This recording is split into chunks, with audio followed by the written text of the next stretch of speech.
What a spectacle. Let's go, man. Kick on the way. There is nothing like the Super Bowl. Let's make history. This is sensational. The genius of modern boxing.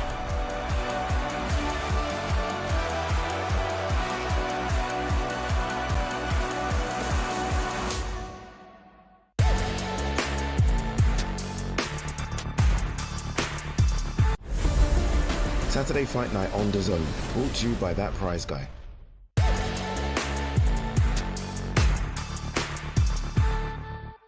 AWSAI is leading innovation in sports. Now fans can dive into every detail of the Bundesliga, understand Formula One strategy as it unfolds, see NBA insights that were once invisible, and get closer to every shot on the PGA Tour. How do the world sports leagues advance? AWSAI is how. If you had the choice, what prize would change your life? Yes! Woohoo!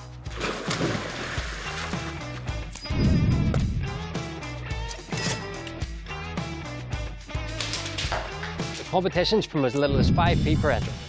What are you waiting for? You could be next to change your life with that prize, guy.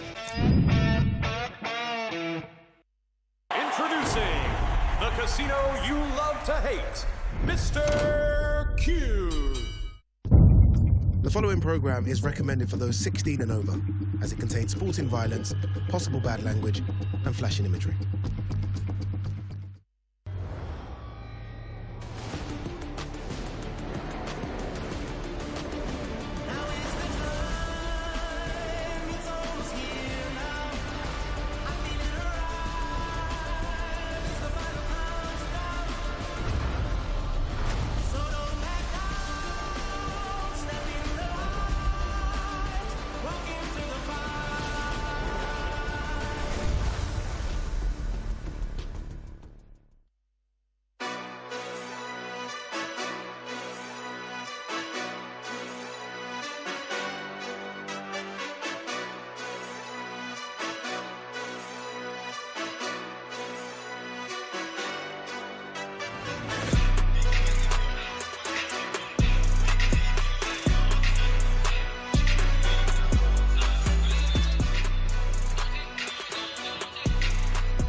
Ladies and gentlemen, welcome to Leeds for Saturday Fight Night. Williamson Simpson, the rematch. Presented to you by Boxer and Ben Shalom. And broadcast live and exclusive on the global home of boxing, DAZN.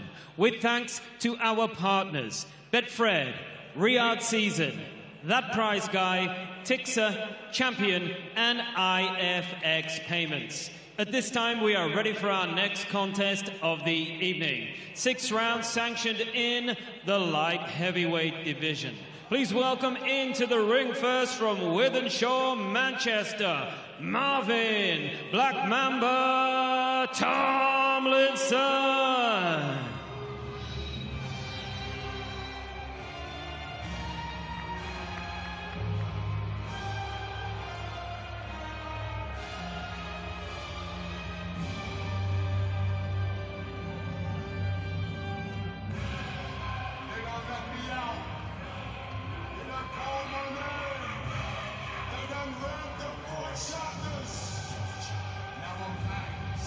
with a professional boxing career. Not the easiest thing to do in the world.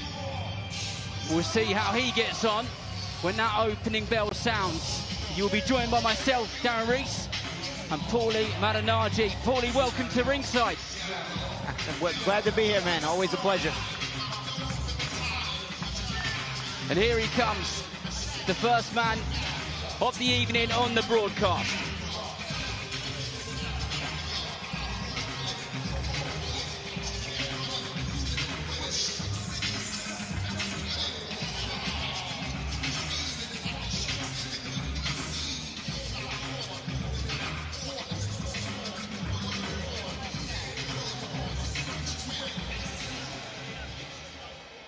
Now, ladies and gentlemen, please welcome his opponent from Ashington, Northumberland, Ben Big Nasty Rees. And here is his opponent, undefeated Northumberland fighter, 27-year-old Ben Rees, a former top amateur who won multiple national titles and is now causing problems on the pro side of the game. Tonight's opponent is surely his toughest test yet in the paid ranks. We'll see how he goes when that first round starts. But you can bet your bottom dollar, Paulie, the nerves will be jangling. Oh yeah, absolutely. This is a bit of a step up for both guys. You know, on paper, two undefeated guys looking to really get that key win in their key and signature win in their careers, but thus far in their professional boxing careers.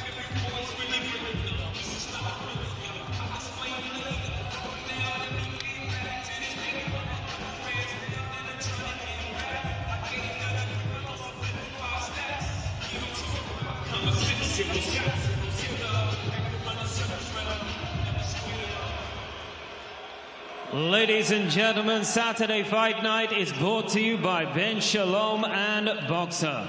We are live and exclusive on the global home of boxing, DAZN. For this contest, 6 rounds sanctioned in the light heavyweight division. And your officials, your timekeeper will be Amjad Ditta, and your referee in charge of the action, A-star referee Mark Lyson. Introducing to you first, he fights out of the blue corner and he wears the black and gold shorts. He weighed in at 12 stone, 6 pounds and 1 ounce, and he comes to the ring unbeaten. 4 wins, no defeats, and 2 wins by knockout from Wythenshawe, Manchester, Marvin Black Mamba Tomlinson.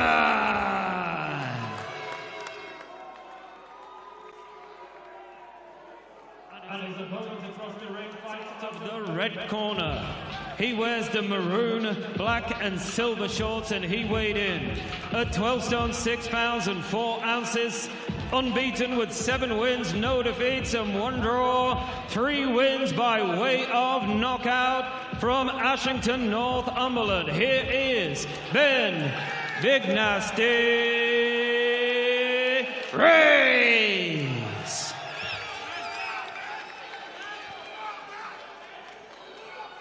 Okay, boys, you both know the rules. Want you to obey my commands. Tell you to break clean, defend yourselves at all times, boys. Touch gloves. Good luck to you both. Well, here we go then, bout 1. And it is Marvin Tomlinson in the black and gold in there against Ben Rees in the maroon, black and silver. This one scheduled for 6 3-minute rounds in the light heavyweight division. Tomlinson, 33 years old, is aware that he hasn't necessarily got time on his hands. And as Paulie said, both of these guys undefeated, both have something to lose. Pride is well and truly at stake here. And I expect a little bit of a cagey start as both men stand to try and take the centre of the ring. But a decent southpaw hook landed immediately upstairs from Rees. Yeah, you'll see that both standing in the southpaw stance at the moment, which can make for a little bit of awkwardness from both guys. You know, a lot of times people don't realize that southpaws also aren't used to seeing one another. Well, let's see how these two work each other out over the 6 rounds, if we get to see them. Tomlinson 4 fights, 4 wins. There's Tomlinson, got rid of that idea quick. Went back to the right-hand stance. He must have heard you, Paulie. But Tomlinson, 50% of his wins have come by stoppage. 3 of Reese's wins have come with inside the distance, so both of them can bang a bit. And let's hope this doesn't turn into a messy fight where either of them are grabbing hold. We want to see some nice, clean boxing, as the referee, Mark Lyson, said just before these two went to action. Good work down to the body there from Reese, standing tall in that southpaw stance. Yeah, Tomlinson is presenting himself in front of Reese, but he's not throwing a lot of punches, trying to put that mental pressure, but it's Reese who's getting off first. Good lead hook over the top there from Reese, and he senses that he may have registered with that shot. Slams in a hook downstairs to the body, then one upstairs as well, and Tomlinson straight back into that southpaw stance as well, trying to keep the cogs working of Ben Reese. And the tempo of this round has increased quite quickly, actually.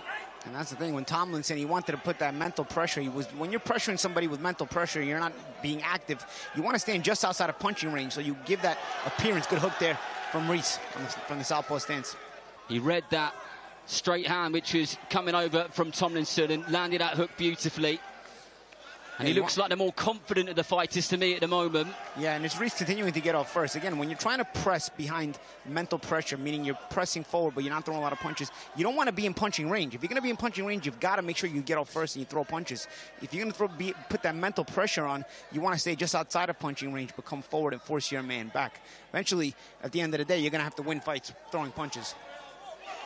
Defense is all good, but punches win fights. Nice, strong, stiff southpaw jab straight through the middle there from Tomlinson. Reese back into attacking mode, but that was more of a slip hit than anything, it looked like to me. And the referee will allow them to continue. As we go into the last few seconds of the opening round, and for me, that was a Ben Reese round. Yeah, landed some nice shots, nice combinations, even that check hook on the counter that sent Tomlinson reeling to the ropes. Good round, good opening round for Reese. What's Tomlinson got to do to get himself back into it in the second round? No, I think he's got to, he's doing a good job of presenting himself in certain positions, trying to put that mental pressure on Reese, but then he's not getting off first. If you're going to step into punching range, you want to at least start getting off first. If you don't get off first, at least drop some feints, maybe change your levels, change your height a little bit. Give Reese something to think about. Don't step into punching range and not give Reese something to think about, whether it's with punches thrown or with a feint or with a level change. And that's what he did wrong in that first round. That's why once he stepped into range, Reese was like, all right, I'll take it. You're giving me a target, I'll throw at it. It looked to me that when they were in opposite stances, Reese was doing a good job of punching over the lead hand, and then when Tomlinson switched to southpaw, that wasn't working as well then, was it? No, it wasn't. It wasn't because you can clearly see it's not his main stance. Yep. He comes out for southpaw here. Comes out as a southpaw again. Speaking of southpaw, right? Beautiful hook by Ben Reese and Tomlinson. And that is all over. I was going to say he'll do well to get back to his feet, because that was a heavy knockdown by Ben Reese. It was a lead hook straight over the top, and he couldn't have landed it any better. The timing was absolutely impeccable. And that's the thing, when you fight out of your backup stance, most fighters can throw punches out of both stances. The thing is, when you change to your backup stance, what suffers is your defense. It's your natural instincts defensively aren't always there. And you could see that Tomlinson, when he returned southpaw, just wasn't as effective defensively. He wanted to be confusing from the offensive perspective. But you remember, when you change stances, it's your defense that you have to make sure remains sharp, because you can be susceptible to shots like that. And it wasn't the first right hook that Reese had landed from the southpaw stance. Reese had thrown a couple of good hooks in the first round. One, we sent Tomlinson reeling to the ropes. This time he saw Tomlinson in the southpaw stance again. He said, you know what, he's susceptible to these hooks, I'm just going to whip one in there. And a guy with 1 KO in 7 wins gets a highlight reel knockout. That was a very special punch, and that's going to fill him with confidence, isn't it? Oh yeah, absolutely. Hopefully it doesn't make him lose his identity, because he is a good boxer. You want to continue on that path, but because sometimes you get these kind of knockouts, you start thinking you're a puncher, you start trading more than you should. Reese, a good little fighter. I look forward to continuing to see his maturity process in the business, and luckily Tomlinson is getting up. Seems like he's okay as well. Exactly that. Marvin Tomlinson off of his stool, and that is a relief to see, to say the least. A peach of a shot by Ben Rees, who does move to 8-0. Fantastic work by him. He boxed well, and then he landed the shot when he needed to land it. But let's get the official time. Ladies and gentlemen, your referee, Mark Lyson, dispenses with the count. Official time, 13 seconds of round number 2. Therefore, your winner by TKO, Ben Big Tasty Rees. Congratulations to Ben Rees, and commiserations to Marvin Tomlinson. He just got shot. He got hit with a shot which not many fighters would get up from, would they, Paulie? No, not at all. You could clearly see he didn't see it. He was in the midst of throwing his own shot, and he got caught on the in and got caught with the right hook. Another thing that makes me curious, you don't see a lot of southpaws with that strong of a right hook. I wonder if Rees is a natural southpaw or if he's a converted right-hander in the southpaw stance. Sometimes you see those as well, and the strength of that right hook may lead one to believe that he might be a natural right-hander fighting in the southpaw stance. He's a fighter who really takes the game seriously. I know he's been out in America training at the Wild Card, doing some sparring out there and traveling around the gyms in America. I mean, you'll know better than anybody. He's got some good sparring out there, right? Yeah, Wild Card, I trained there for a couple of years of my pro career. Great sparring. You won't be missing any top sparring and competitive sparring and physical sparring that makes you uncomfortable in that gym, and it's the kind of sparring that prepares you for nights like this.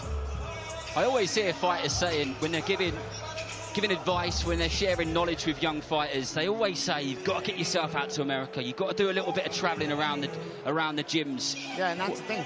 That's the thing. I mean, boxing is the art of being comfortable while being uncomfortable. You know, becoming comfortable, being uncomfortable. And a lot of these very competitive, high-level gyms in America will give you that, you know, with all kinds of sparring, all kinds of fighters from all over the world go train there. So you see different styles, you see different levels of difficulty, and then you also put yourself in position to be uncomfortable time in and day out in those difficult competitive sparrings. But it elevates your mind and it elevates your skill set. Did you travel around outside of America when you were a young up-and-coming fighter? You know what? Fortunately, I had a lot of good gyms in America. You know, I grew up in Gleason's gym in New York. I also trained on Wild Card gym. You know, I got around in America, even in Las Vegas a little bit. But yeah, again, America gave you an advantage because fighters from all over the world will go train there. Ladies and gentlemen, we are ready for our next contest of the afternoon. 4 rounds sanctioned in the cruiserweight division. Please welcome into the ring first from Peckham, London, Ross Fine Wine McGuigan.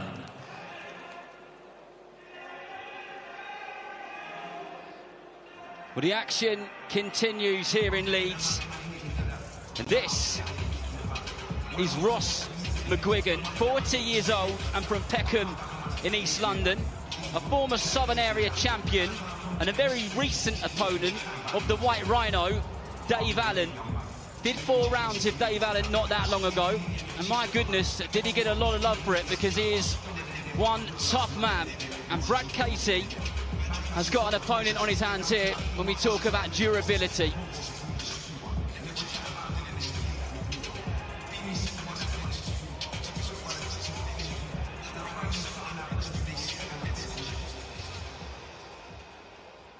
And now, ladies and gentlemen, please welcome his opponent from York, Yorkshire, Brad Casey.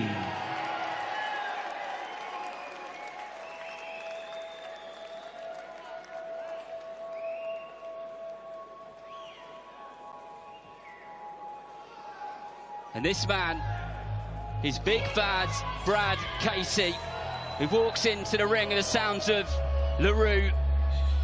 This is the music which he used to walk to the ring when he was an amateur.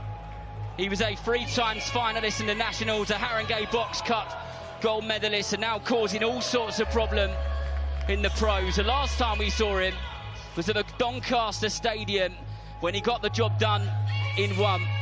He's a character, but my goodness, can this young man fight?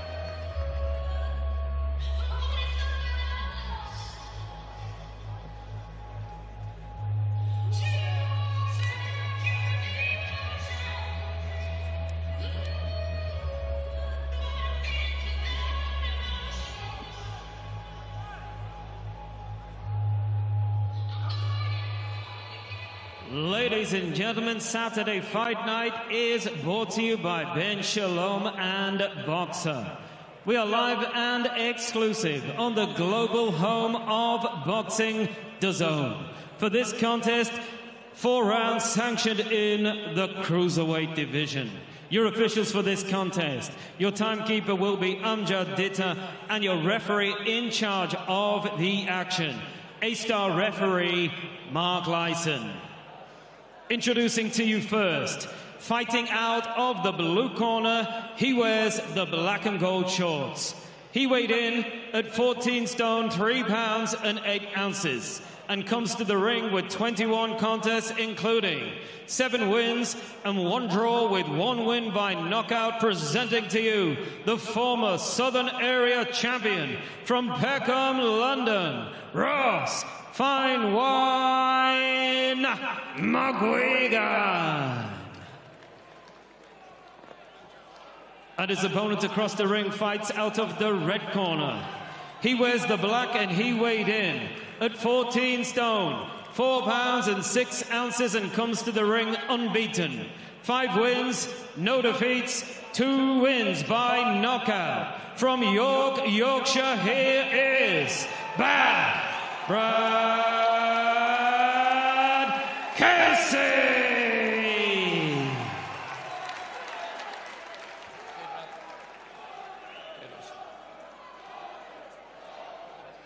Okay, boys, both know the rules. Want you to obey my commands. If I tell you to break, break clean.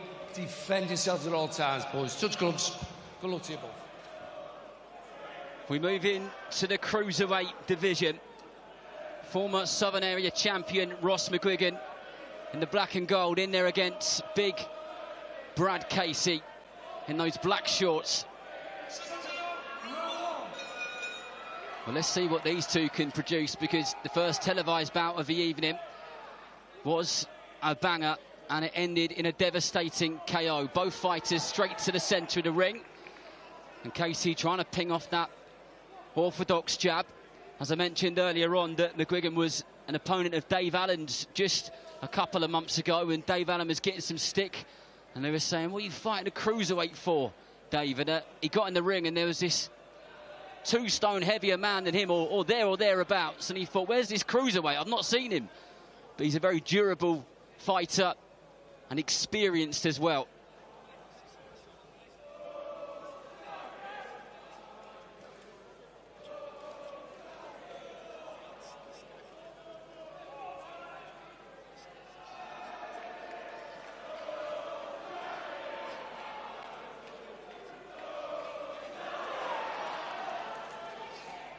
Good work to the body there from Casey, taking his time, trained by Ash Martin out of the Legion's gym, alongside his teammate and very good friend Leo Atang.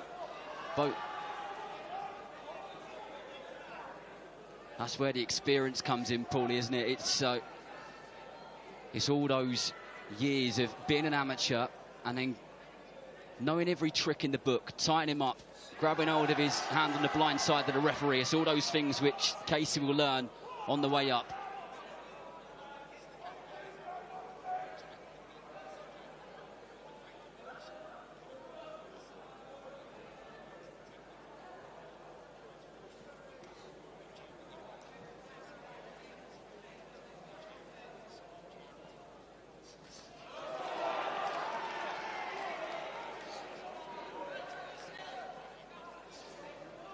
He does that well. He did it in his last fight on the undercard of Dave Allen versus Filip Hrgovic, and got his opponent out of there in the opening round. It was that shot which was setting up the finish.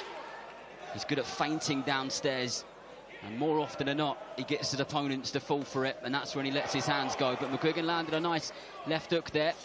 Casey came straight back with one of his own. Yeah, they traded good hooks there, and it was Casey that came back and trying to follow up. Massive overhand right there from Casey, which missed. He won't want to miss too many of those, because they're the ones which exert a lot of energy.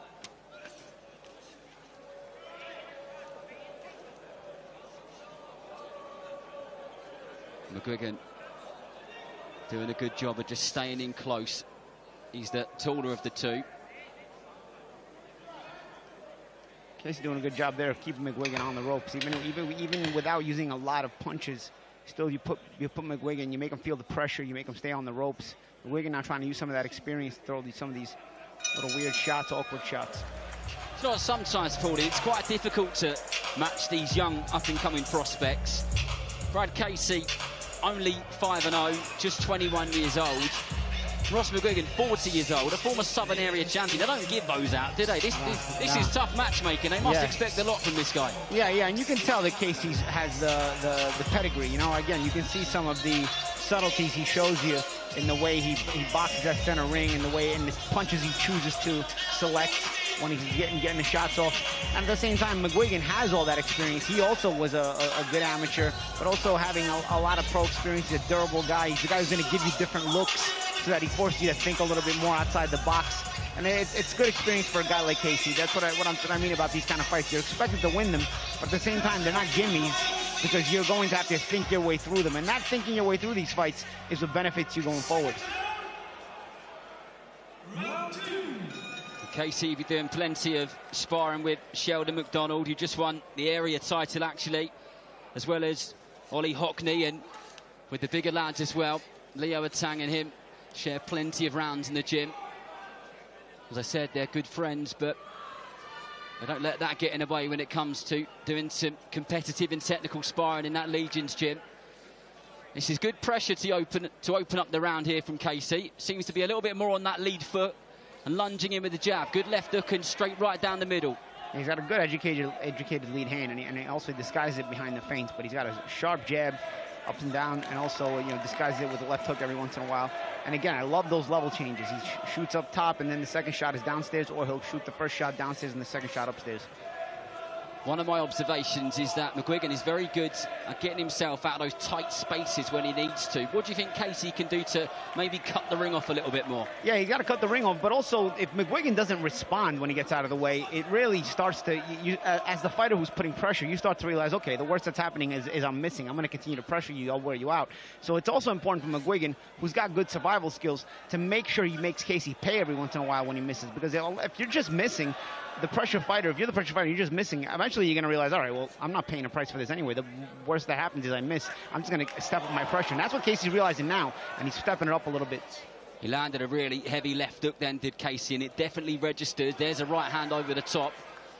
And you could sense that he knew that he got through with that one, but important not to get carried away and become all attack and no defense, right? Yeah, exactly. You don't want to get complacent, but again, if there's the counter attempt that we're just talking about. That's the way you start to make your opponent sort of start to think twice about the amount of pressure he's applying, or the amount of recklessness he's going to come with when he's becoming too offensive. McGuigan has to land some sharp in between counters in there just to get Casey to at least respect him. Can he get him to respect him? Casey, definitely the busier fighter, especially with the shots which are being thrown. Loads of feints from McGuigan. He's kind of just managing these rounds to the best of his ability.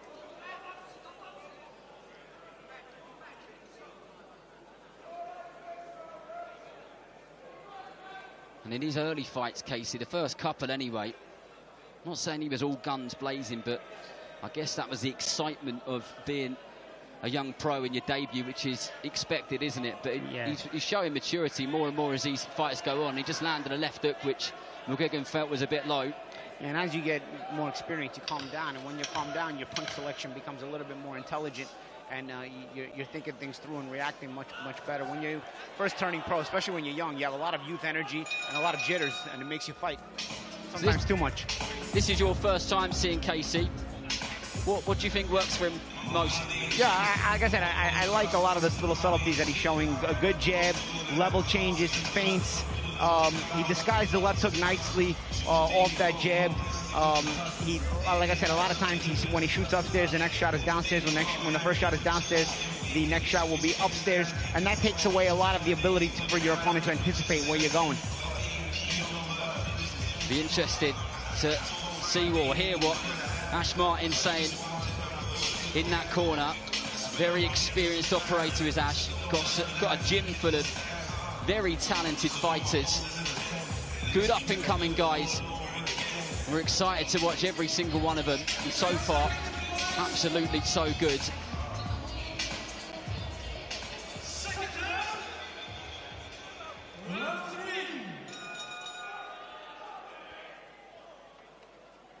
Well, both men straight off their stools. No mucking around, and Casey starting this round in exactly the same way that he started the two previous, just trying to establish that jab. It is a strong, sturdy weapon of his. You see McGuigan attempted the counter right hand, he missed it, but at least, again, even if you're at least showing it, you're bringing it, you'll force Casey to, think about things before just becoming too offensive, and that's why Casey's now being smart and shooting off these jabs and not opening up too much until he puts McGuigan in a position where he can open up more. Casey's jab is a bit of a stunner, isn't it? There's like there, then. Yeah, He lands it, and it almost stops you in your tracks. But I guess it's capitalizing on that, isn't it, Paulie? Yeah, exactly. It's also it's difficult to see when it's about to shoot out. A lot of times you want to be able to anticipate things, but he's got a really nice lead jab with it's a bit of an up jab in a way, because he keeps that lead hand a little bit low and disguises it very well. And also, like I said, he feints in between all those things, so it makes it even more difficult to anticipate. Well, he's in there with a grizzled, experienced fighter in fine wine McGuigan, who posted on his social media this week a picture of him at the weigh-in and said, not bad for 40. Hats off to him. Takes a lot to get in there and mix it up with a 21-year-old.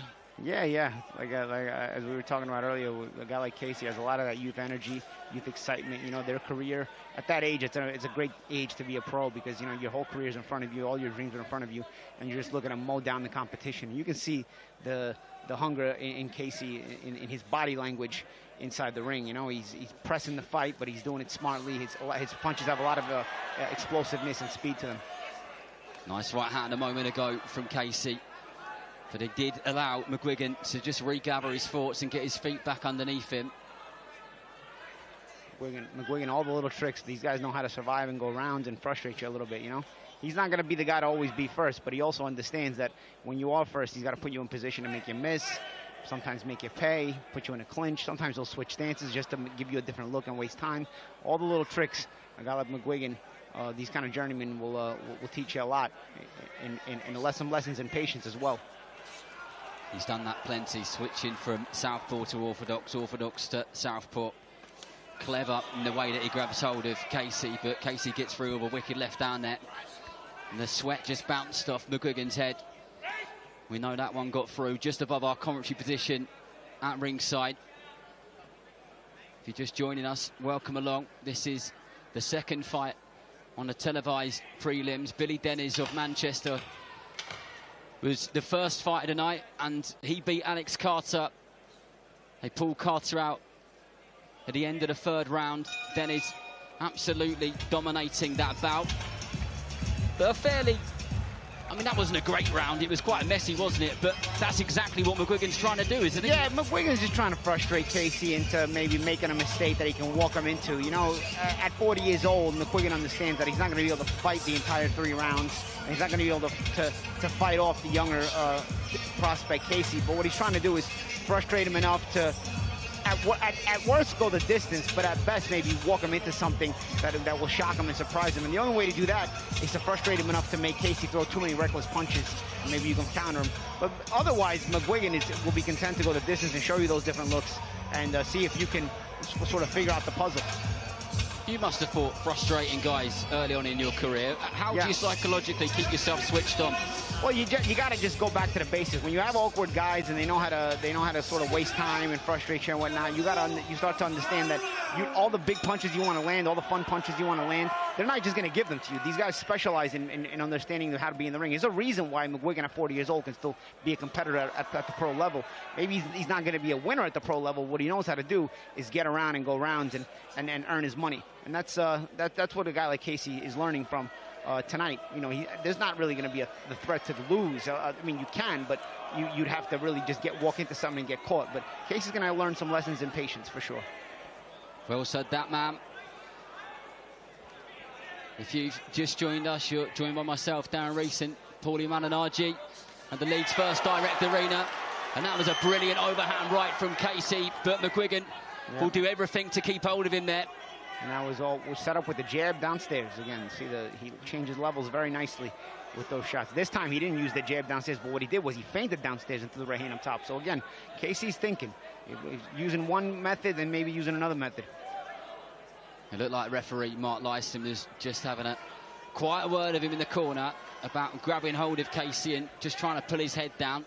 It's just another trick in a very big book of frustrating young prospects.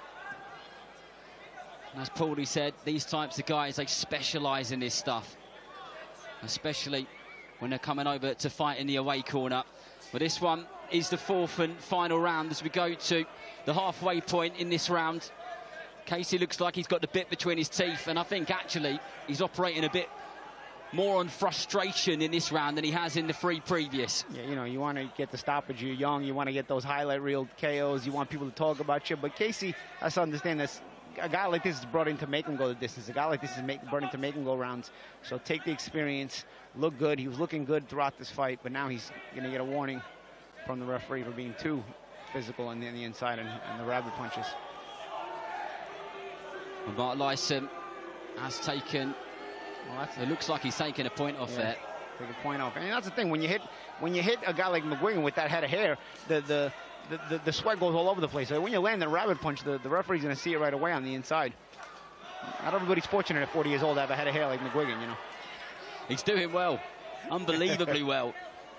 And you could see as soon as the referee allowed them to continue, Casey was straight on his case then. And this is an opponent that he will not forget when he looks back at his career in years to come. Whatever it is he's achieved, I guarantee you will remember this evening.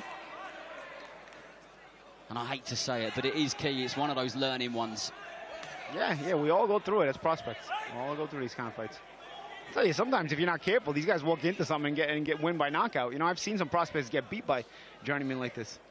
And you saw McGuigan at times use some sharp counter right hand attempts. Good shot there from Casey, pressing the action. Well, Casey finishing this round strong. And it will be all love when that final bell goes, but I think they were both frustrating each other actually, and there was a bit of a conversation going on at some point. Casey was aggravated; he wanted to stop it, but for McGuigan, he's done his job, and Casey will understand that later on. You know that McGuigan did his job and showed him the different things in there that made Casey think his way through the fight. Well, look at that, Ross McGuigan just dancing in the corner there. Fight number 22 for him. And at 40 years old, he can look back on a career, how far he goes from here, how many more fights he has. That Southern Area title is his forever. We think we know the way this is going. So let's hear my ring announcer, Aki Karim.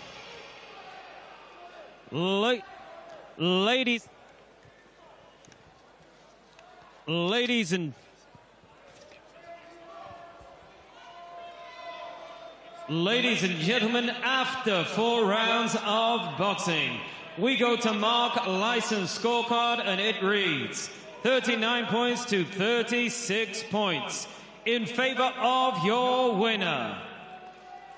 From York, Yorkshire, Bad Brad Casey. Well, congratulations to Brad Casey, 39-36 on Mark Lyson's scorecard. And it's worth noting, actually, that he was a float fight, which means that he could have come on at quite literally any point in the evening, which is a tough old job, isn't it? I've been there. One time I was there. When you're a float fight, too, you got to understand, your gloves have to be on all night. You know, a lot of fighters like to put on their gloves. Hours and hours. A lot of times, the guys, you know, like to put their gloves on right before they come out. You got to have your gloves on the whole time. And at times, it's hours and hours and hours. I've been through it.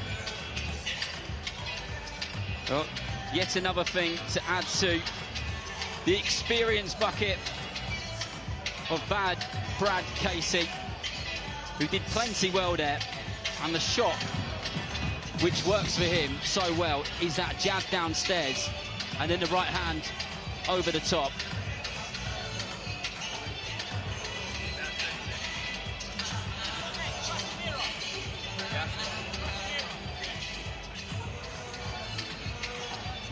Well, plenty more action to come here on the prelims, and then we'll be live on DAZN for the main card, which of course will be topped off by Callum Simpson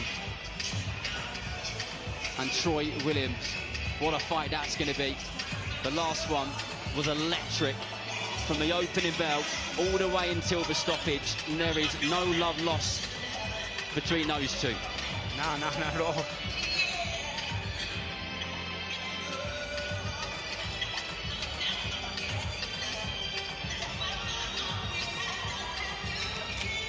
Lucky is in the ring, so our next fighters must be bouncing around somewhere near the stage inside this magnificent theatre.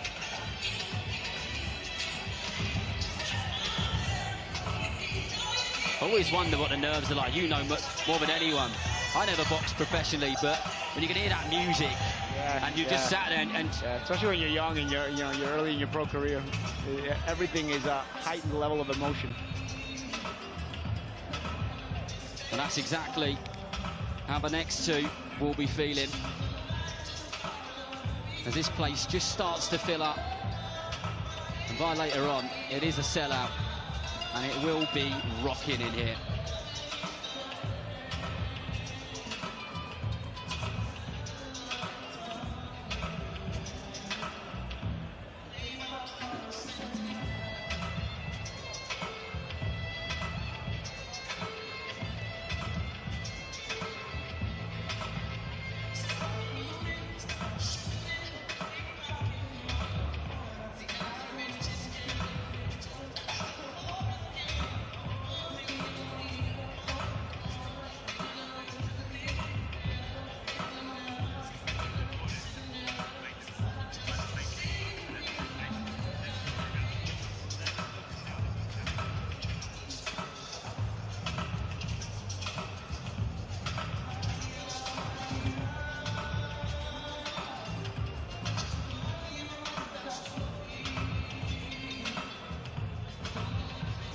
Ladies and gentlemen, we are ready for our next contest. 8 rounds of boxing, sanctioned in the super welterweight division. Please welcome into the ring first from Nuneaton, Warwickshire, Ashley Real Deal Eels. Well, the action does continue, and here is 32-year-old Nuneaton man and former Midlands area champion Ashley Eels. He boxed on the undercard of Troy Williamson versus Callum Simpson I in this very arena. He lost on that card to Elliot Whale, ended up being stopped in the 6th round. He's been back with a win since, and he just wants to carry on with that momentum. He is another one who knows he hasn't got masses of time on his hands, but he believes in his ability, and he's put the work in and left no stone unturned.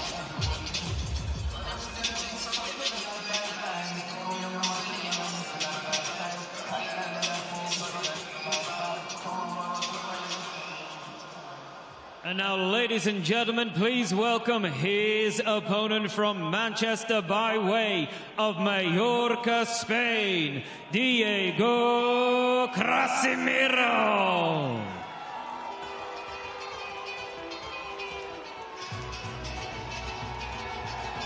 And here is the man who will be in the opposite corner, 22-year-old undefeated Diego Casimiro. 10 fights, 10 wins, half of them won inside the distance, and 4 of those inside but the first 3 rounds. A few whispers around ringside talking about who was coming up on the prelims, and this was a young man, who lots of people were very excited to see indeed.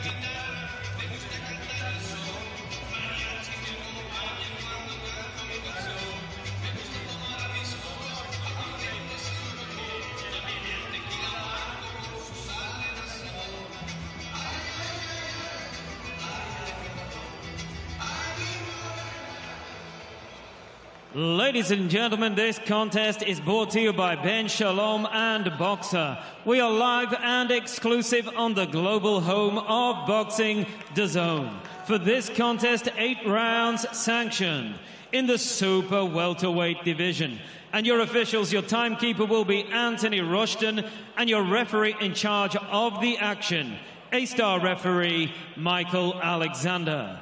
Introducing to you first, fighting out of the blue corner, he wears the black shorts and weighed in at 11 stone, 1 pound and 8 ounces. He comes to the ring with 12 wins, 2 defeats, and 4 wins by way of knockout. Presenting the former Midland area champion from Nuneaton, Warwickshire, Ashley, the real deal,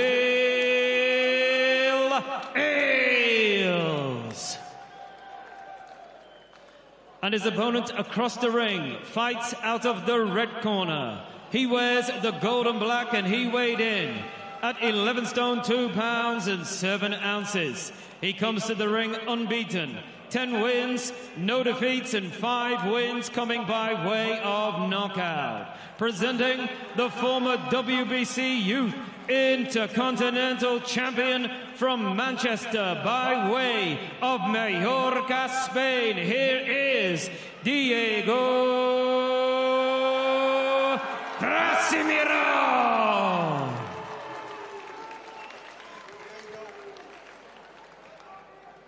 Right, lads, you both know the rules, so let's just have a good, clean fight, okay? Most of all, remember to defend yourselves at all times, all right? Just close. With a heavily tattooed Ashley, the real deal. Eels in the black shorts in there against Diego Krasimirov. Let's see what these two bring to the table. Eels straight out in the southpaw stance. As I said, lost last time he was on the undercard of tonight's main event. Been back with a win since then. Krasimirov, the perfect start to his professional career. 10 fights, 10 wins, 5 of them by stoppage. Had a very good amateur career. Boxed for Spain on multiple occasions, would have boxed all around the world. And you can already see that he's got some very good, solid foundations there, Paulie. Yeah, and I mean, both these guys, you can see there's a little bit of pedigree to both of them. You know, Eels has stepped up a little more in his career. He's got a 12-2 record. His confidence and his laid backness to his style as well, as he's trying to set that trap in the southpaw stance. While Krasimirov, a bit of a different style, trying to come forward behind the head movement and trying to get that lead glove out of the way. That's the thing about the southpaw versus right-hand fighter.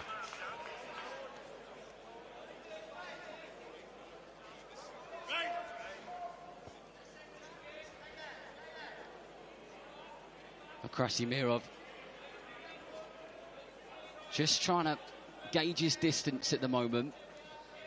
And you can see that Eels is the taller of the two fighters, and as it stands, he's doing a good job of separating himself from Krasimirov with that southpaw jab.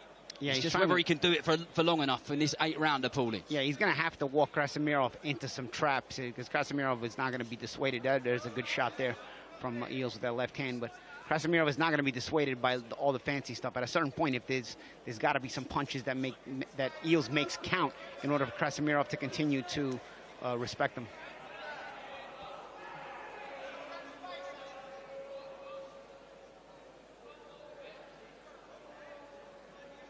And you can tell, and listening to the corner as well, Paulie, that with Ashley Eels, he's almost inviting him in there, isn't he? And I can hear John Pegg in the corner to the right-hand side of the commentary table, encouraging more and more of that.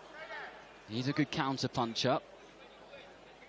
Yeah, he's got a long frame, so again, he can step in and out of range, and that's, I think, will be Eels' game. He's trying to use his legs, but also trying to stay just outside of the range of Krasimirov, where Krasimirov can't really land, but Eels can maybe walk him into something, catch him leaning. And that's what he's attempting to do. But Krasimirov doing a good job of not giving too many openings. He's not getting off good shots, but you saw Eels there try to attempt some shots, but Krasimirov, good defensively, kept his position, didn't break position while also slipping those shots and blocking those shots. And that's good for mental pressure, because Krasimirov not going anywhere. That's what Eels is trying to do. A lot of times, Eels is trying to just get Krasimirov to ease up on the pressure. Well, here we go. Last few seconds of the round. And you're right, Krasimirov done some good defensive work there. Eels has had a go. And both of these guys, they're quick. When they let their hands go, they're explosively quick. Yeah, they are. And they're both deceptive. Listen, two clever little fighters here. That was a close round. You know, Krasimirov came forward but didn't get off a lot of punches. Eels was throwing a lot of bait out there, trying to see if Krasimirov will bite on anything, maybe catch him leaning. Because you can see Eels has that style where he sort of slides in and out of range. So he needs you to kind of lean in a little bit, and then maybe he can catch you and make you pay for it. So you can kind of see the mentality of both fighters. We'll see how things evolve in round 2. Not an easy round to score in round 1. Do you think Krasimirov needs to maybe close the gap a little bit more, try and get in a bit closer to stop Eels with those long levers and stop them working? Yeah, he's doing a decent job moving his head and getting in close range, but Eels also, you know, has been pesky himself and slippery himself. Both guys were very defensively responsible, I thought, on that round. Nobody landed anything eye-catching. Well, let's see if this is a bit more of a eye-catching round. Both fighters, nice tight defenses, nice tight guards. Eels trying to get his southpaw jab over the lead hand of Krasimirov, who just sneaks in an uppercut as the two of them collide together. You gotta watch those head clashes with lefty versus righty. That was a close one there. It's the last thing anybody wants, especially the fighters. I've got a feeling we're going to see a bit more of the same here, because it seems every time that Krasimirov does make some sort of entrance, goes in with that double jab, he gets tied up. But that's down to him to work out how to stop that happening, Paulie. Yeah, that's the thing. Sometimes, you know, Krasimirov, you don't want to step in gingerly, because Eels can walk you into a counter. But if you step in too strongly and Eels doesn't step back, you end up smothering your work.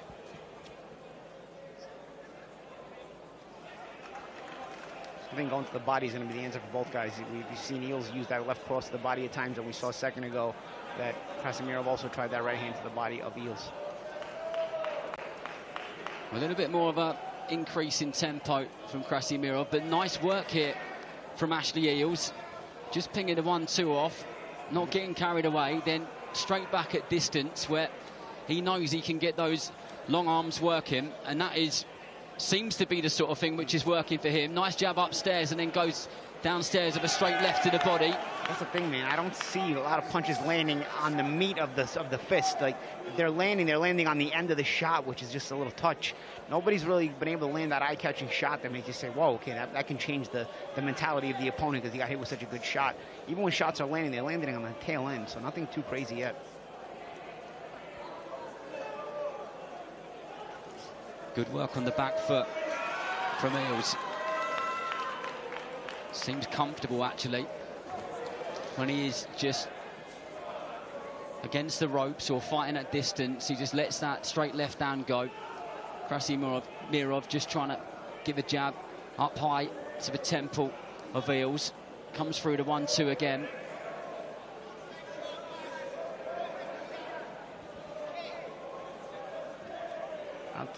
I'll tell you, man, Eels is a tough B-side to take on if you're the prospect with 10 fights. Eels is southpaw, has some awkwardness to him, some athleticism, ranginess.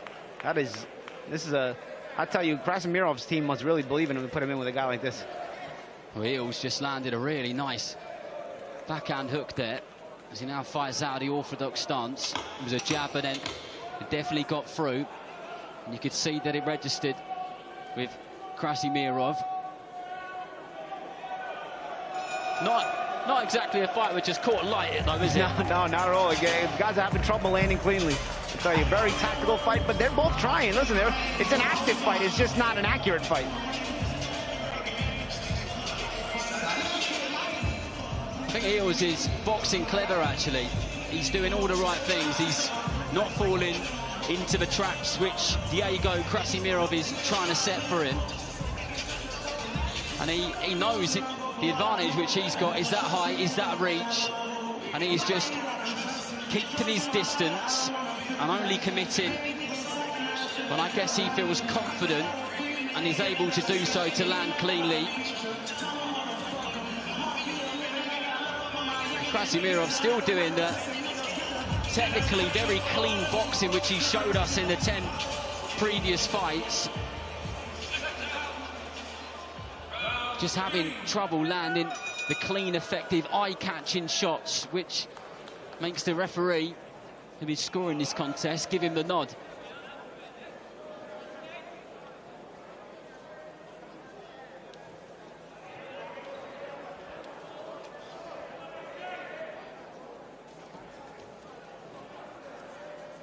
Eels lunging in. And that 1-2 switches stance again, just trying to keep the cogs going in the brain of Krasimirov. And that was a nice straight left hand down the middle. So again, I think the approach has to be to go to the body for these two. You know, if you start touching the body a little bit, good sharp little counter uppercut there from Eels. But going to the body, you at least touch something, and then maybe it'll give you the confidence to be more accurate to the head. Because I think when guys start the offense upstairs, they're both having a hard time, difficult time landing cleanly. Although Eels landed a nice left hand cleanly there. Some good shots here from Eels. Yeah, maybe the best shot of the fight.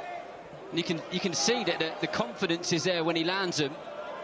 But what I like, though, Paulie, is he doesn't get carried away, doesn't rush straight in, does he? No, he's very, very crafty. Again, I was saying this is a difficult guy to deal with if you're a prospect in your 11th pro fight. And there it is again, that straight left hand. Digs his toes into the canvas and lets it go. So two come tangled up again.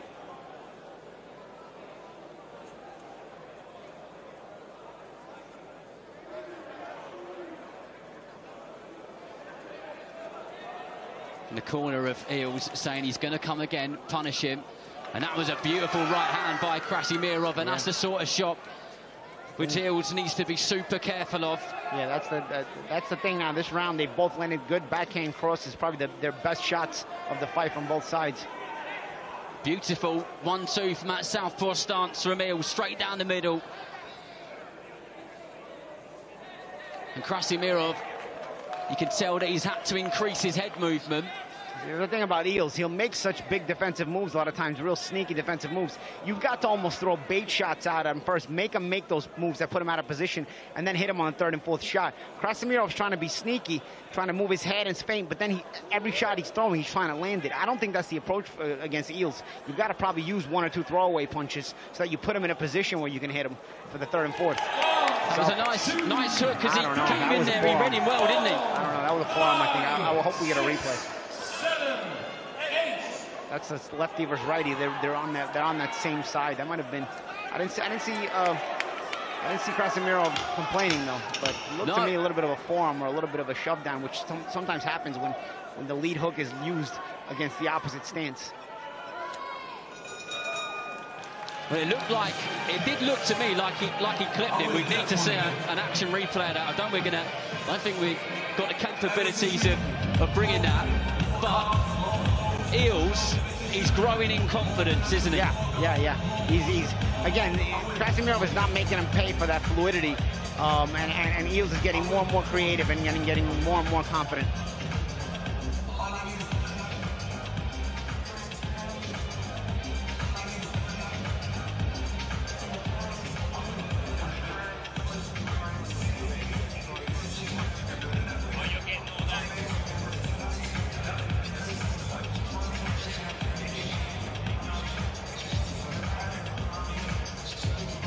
Some wise words being given in the corner there of Ashley Eels, who's having a great fight.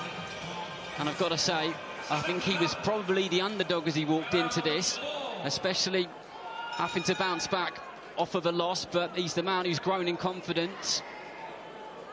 And it'll be interesting if we get to the scorecards to see how this one has been scored.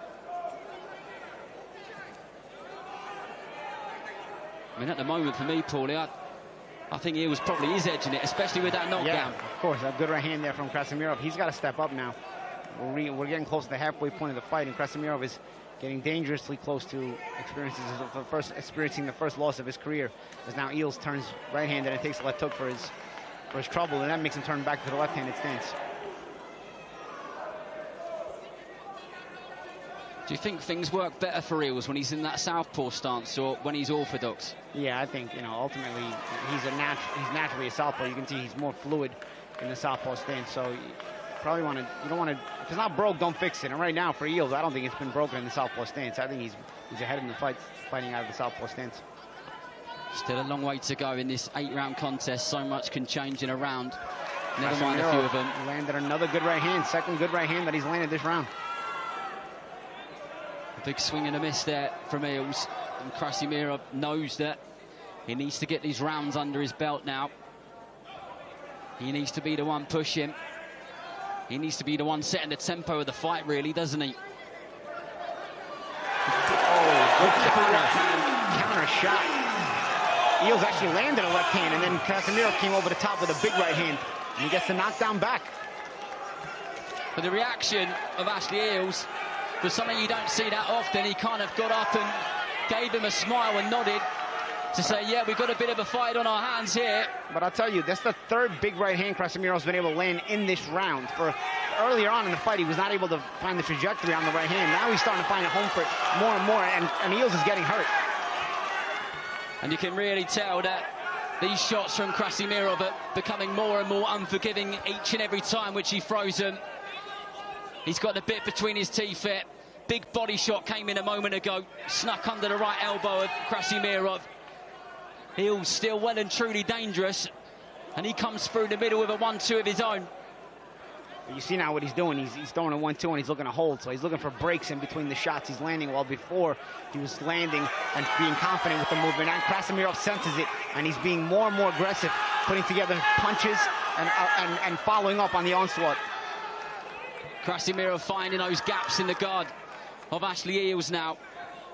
The accuracy is improving, and I think that's because Eels looks a little bit more fatigued than he has in the previous rounds. Yeah, now Eels in the right-handed stance. Lands a good counter right hand over the top there, but it's Krasimir who follows up. And he's got his man on the ropes here, and the bell's going to ring it exactly the time which he needed it.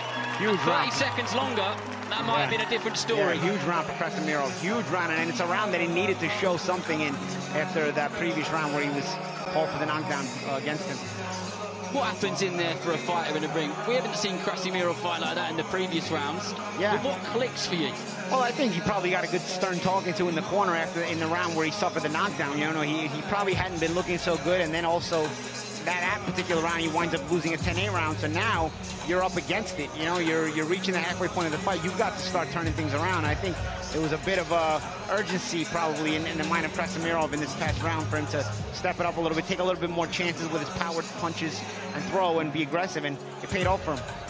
So Eels has obviously lost that round. What do you think they're saying to him in that corner? Because he was boxing so well. Yeah, I think with Eels, you want to get back on the boxing. The problem is when you let a pressure fighter start to get into his groove, it becomes more difficult to slow the pace back down to where you want it. Early on, Eels' confusing style had caused the pace to be comfortable for him.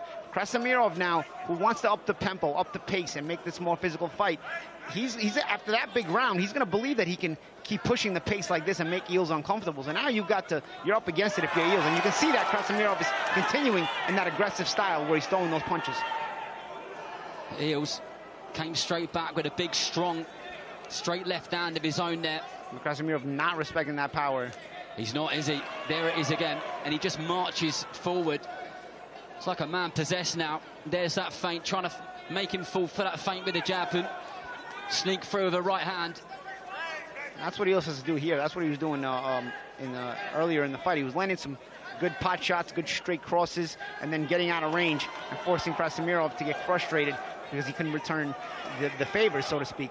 Now Krasimir, even if he takes a shot, he's looking to throw back 3, 4, 5 punches. He's looking to continue to make the exchanges and the fight.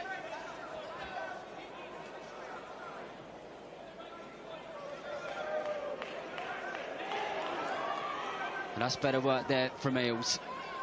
Yeah, and that's the kind of work you want to keep doing, because that was the kind of work that early on had Krasimir coming forward but not throwing enough punches, because you start to make him think a little bit.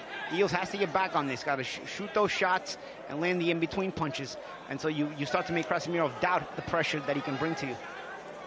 And ever since Eels has started moving his feet again, I mean, it obviously goes without saying, but those big right hands haven't got through anywhere near as much as they were in the previous round. Yeah, and Krasimir is a bit heavy-footed, so When you're able to slide and punch out of different angles, you make the heavy-footed guy start over and start over and start over. You know, it can be frustrating for him. Good right hand there from Krasimir, though. He'll circle him anti-clockwise almost all the time, trying to get Krasimir to walk into one of those straight left hands of his. But as Paul had already made the observation, it looks like he's got a lack of respect for that left hand. It has got through a few times, and he's shaking him off and just keeps walking forward. I think Krasimir last round was not accepting the clinches of Eels. This time, when he falls into a clinch, he's sort of accepting it. You know, it could be a little bit of fatigue coming into play as well, because Krasimir did expend a lot of energy in the previous round.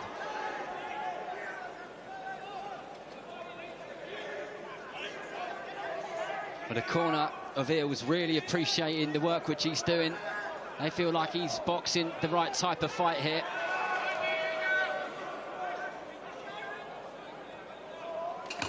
And you could see that a pair of them are absolutely knackered, Paulie. Oh.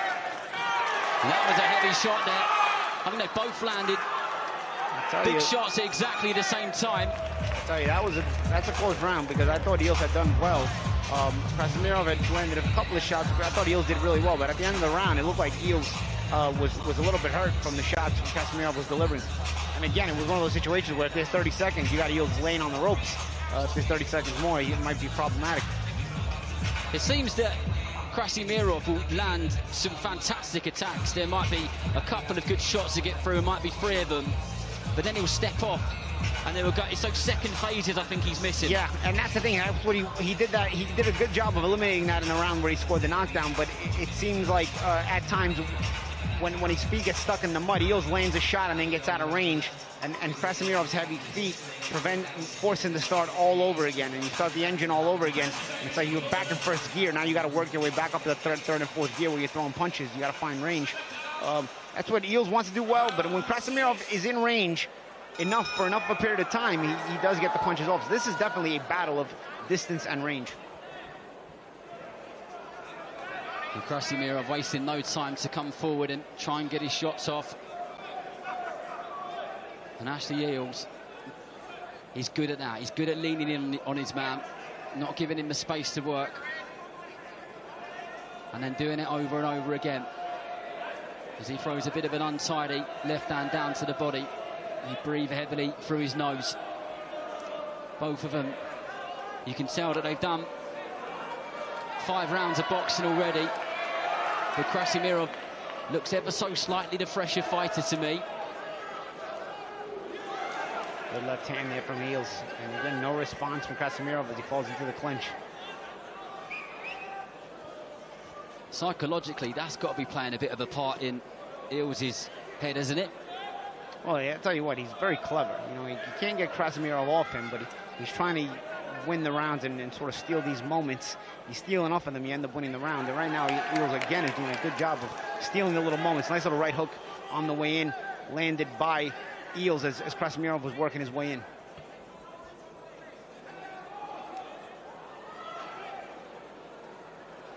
And Eels through that straight left, tried to get through over the top with the lead hook. There it is again, and Krasimir really sinks in a right hand as he got his man on the ropes, but he can't keep him there for long enough. And then I'll reiterate, Krasimir does not use enough throwaway punches. Eels actually does a good job of using throwaway punches and using them. A good shot there from Eels. And that's another reason why he lands cleanly, because sometimes he uses throwaway punches, sometimes he doesn't, so it takes away the ability for Krasimir to anticipate the offense. I mean, it doesn't really matter how Krasimir is reacting to that left hand getting through. The fact is, it is landing clean, isn't it? Yeah, it is landing clean, and there's fewer, and the responses from Krasimir are fewer and further between as Eels is able to sort of close the gap and smother. And there's another good left hand, and see what he does. He smothers again, so no return for Krasimir. Those are eye-catching for the judges, and the fact that there's no return is also eye-catching.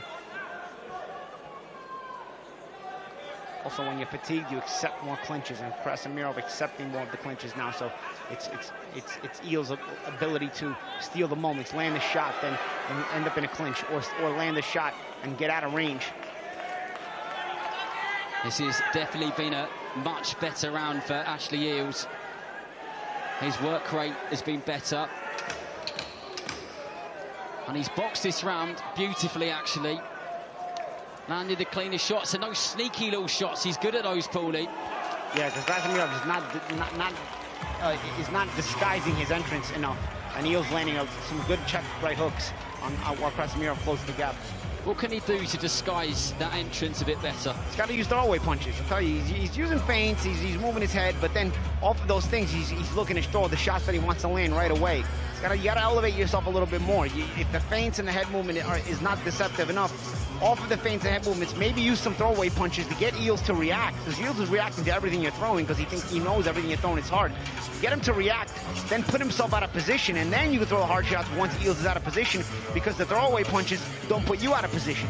If instead you're trying to throw big shots that you're trying to land with every single shot you're throwing, when you miss, you put yourself out of position, and you can't follow up. Is it frustrating as an ex-fighter to sometimes see absolutely. stuff like that? Absolutely. I mean, for myself, I can't say I'm frustrated, but I can understand the frustration of Krasimir, because a guy like Eales thrives off that. He's a pesky guy, a very clever guy, and a lot of what makes him successful is, of course, the ability and everything that he does well, but also, you know, his peskiness and his trickery and his ability to get you frustrated in that way. He's also got a good corner. John Pega is a guy with a lot of experience, and will bring a lot of these guys who are spoilers to these shows. Leo's just leaning in with his hands tight to his head. Is Krasimirov just trying to get the hooks in, trying to find those gaps, and there's that straight left hand. I'd love to know how many times that's landed. Several times, just in the last round alone. But Krasimirov just walks forward constantly.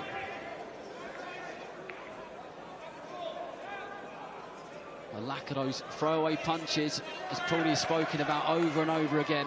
You see, there he kind of did it, but and see what it did. It made Eales cover up too soon. But the problem is now Krasimir was a little unweary, and he didn't have the energy to throw the combination at the sitting target. Good hook there again from Eales on the in. That was something we described last round, the check hook on the in. And I think he might have hurt him a little bit there, Paulie, with that shot. I think that might have been one of those ones which actually registered a bit more. Yep. Check right hook. But catches Krasimir can be surprising. It could also be a very eye-catching shot on the scoring side. And it might have been the shot that scored the knockdown for Eales when Krasimir went down. He did get hit with a right hook. It might have been on the entrance as well. There's still plenty of time for both of these guys to turn it around in the eye of the scoring referee. The fatigue has set in, and Krasimir walked straight into a left hand there, and that just lifted his back foot off the canvas. And that's been the money punch for Eales. Landed consistently with that straight left hand. Even despite both guys being fatigued, that shot has been an eye-catching and very good scoring shot for Eales, and no response from Krasimir as Eales cleverly falls in after it and takes away your ability to fight back and smothers you.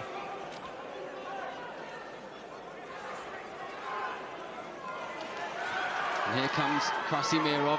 Can he have that bit between his teeth like we saw a couple of rounds ago? That only seemed to last for a round, actually. And then he took his foot off the pedal and he gets caught with that sneaky hook again. Yeah, that one wasn't even a check hook. That was just a solid, good right hook that he planted on.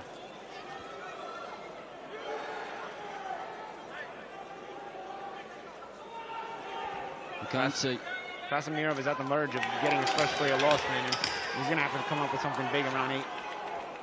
He's going to have to find something from somewhere. And he tries to finish the round strong, but surely that's another comfortable round for Ashley Eales. 3 minutes is a long time. We see a lot changing around in boxing, so there is time. But I wonder if Diego Krasimir, who is unbeaten at present in the 10 fights previous to this, he's going to have to come out with some real urgency. He's going to have to empty the tank, isn't he, Paulie? Yeah, he's going to have to pull all the stunts. There's none to hold back on now. He needs a huge round, maybe even a stoppage.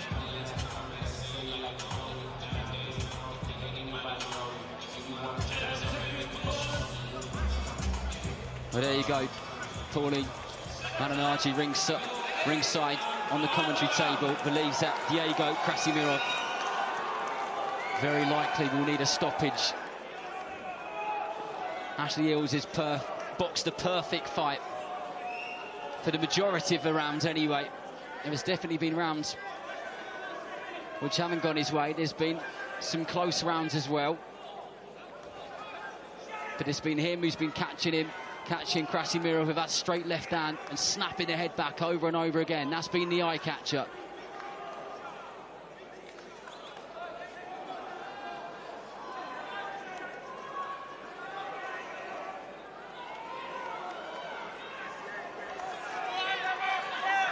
See, when Krasimiro finds the range, he's able to put the punches together and put the combinations together. Eales has to continue to change range, because when he's a sit and duck, Krasimiro is going for it. This is the round he needs. Again, that urgency from Krasimiro to try to avoid that first career loss. You see it in his demeanor. But it would be some win if Krasimiro can have some success here, and if he can get his man out of there. But Eales is very clever, and he will grab hold of him at every single opportunity. Yeah, again, changing range is the Eales' advantage as well. I don't know if he has the legs for it, though, but again, Krasimiro has very heavy legs, so whenever he's got to pick up his feet and go get you, it's a time waster. Eales has done a good job throughout this fight of changing range very well, but it seems like his legs are tired and he's laying around a little bit much in this round, and it's allowed Krasimiro to put some shots together. Now cleverly going back to that straight left hand and then clinch style. That's the one. That is what the fight management has been for Eales, isn't it? Yep, he lands it, the wraps him up, wastes 10 seconds or so, or a few seconds, and then will gather some space and do the same thing again, and the clock is ticking. Exactly. Little spots here, little spots there, and you get yourself through the 3 minutes. Krasimiro will get more and more frustrated.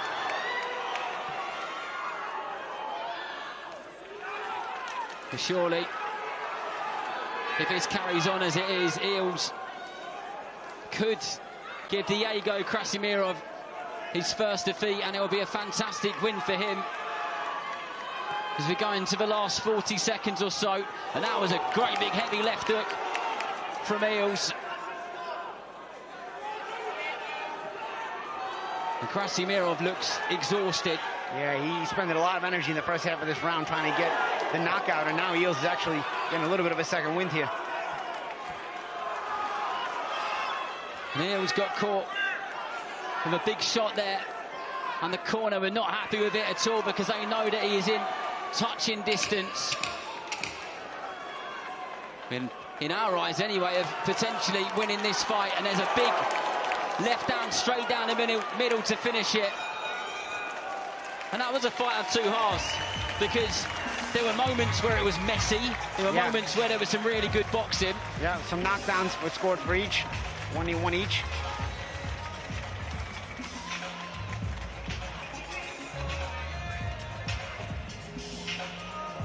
Be interesting to see how this one is scored, but clever boxing from Eales.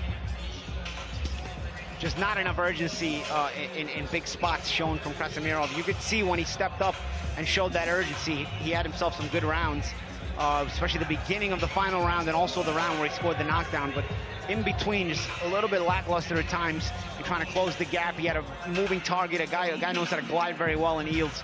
And a lot of times I think Krasimiro allowed himself to get hypnotized by that awkward and slick style of Eales. And the referee calls the two fighters to the centre. So let's hear it. Who's won this one?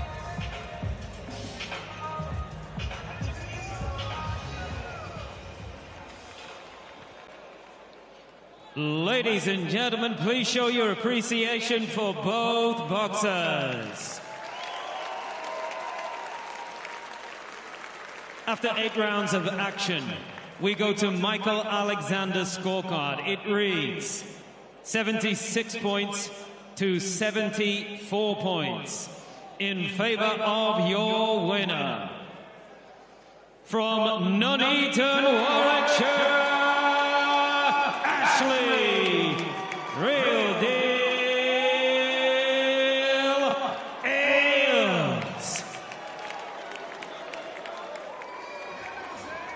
for each because they each went down one time. 5-3 fight in an 8 rounder. Good Agree with that? fight. I agree with you. I thought Eels pulled it out. I thought Eels did enough.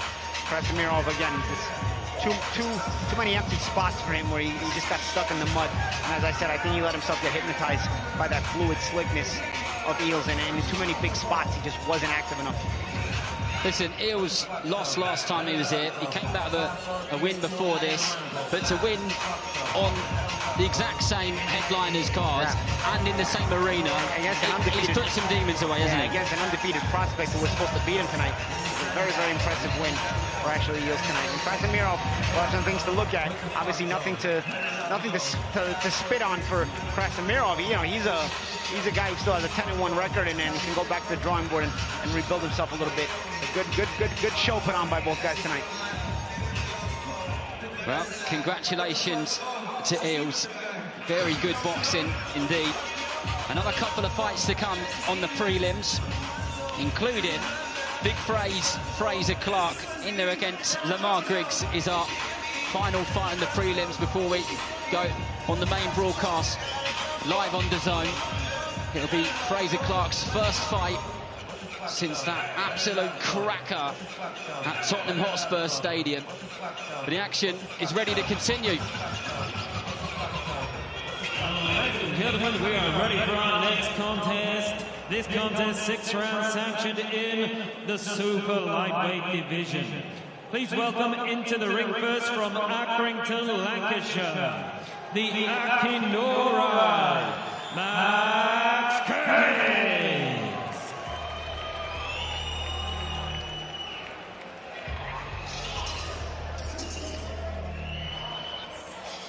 But this man is 24-year-old Lancashire fighter Max Curtis. 11 fights into the pro game, and a fighter who has had to do it all the hard way on the small hall boxing scene across the north of the United Kingdom. And that is seriously the tough way to do it. And he walks out at the First Rect Arena here in Leeds on a massive card, under the bright lights, on a big TV show. What a moment for him.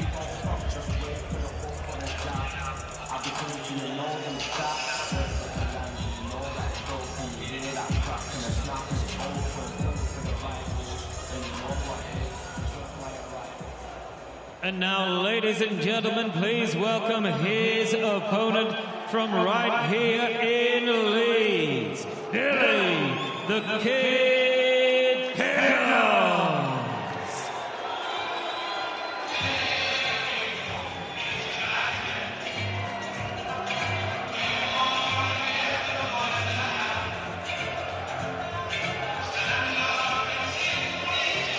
Well, marching on together is 32-year-old Leeds man and Leeds fighter, Billy Pickles, a former English title challenger, a Commonwealth silver champion.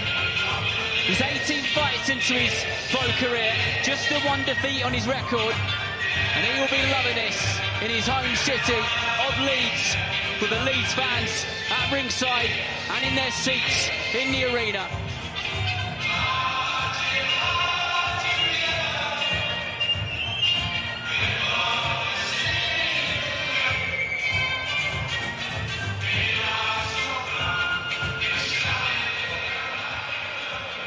Ladies and gentlemen, Saturday Fight Night is brought to you by Ben Shalom and Boxer. We are live and exclusive on the global home of boxing, DAZN. For this contest, 6 rounds sanctioned in the super lightweight division. And your officials, your timekeeper is Amjad Ditta, and your referee in charge of the action, A-star referee, Mark Lyson. Introducing to you first, fighting out of the blue corner, he wears the black and red shorts and he weighed in at 9 stone, 13 pounds and 8 ounces. His record, 10 wins, 1 defeat with 1 win by knockout. From Accrington, Lancashire, here is the Akinora.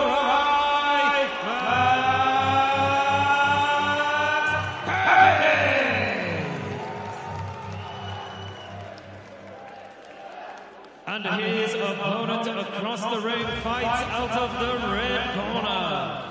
He wears the blue and white shorts and he weighed in at 9 stone 13 pounds and 7 ounces. He comes to the ring with 18 wins, 1 defeat and 1 win by way of knockout. Presenting the former English title challenger from right here in Leeds, Billy the Kid Hills.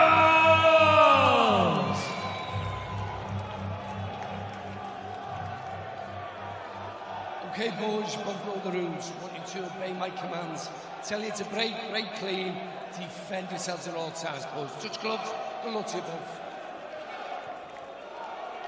It's Curtis in the black and red shorts. Billy Pickles, of course, in the blue, yellow and white, the colours of Leeds United. The Leeds United fans were out in force in the city earlier. They were in a friendly against RB Leipzig and won that one 2-0, which will be buzzing off a friendly result. Now it's his job to get done in the city. And a good start in terms of tempo here, Paulie. Yeah, speaking of friendlies, Pickles did not start out in a friendly way. Came out throwing right punches right away. Pickles never intended on being a boxer. He said that he did it because it was all about fitness and losing a bit of weight, and here he is in fight number 19.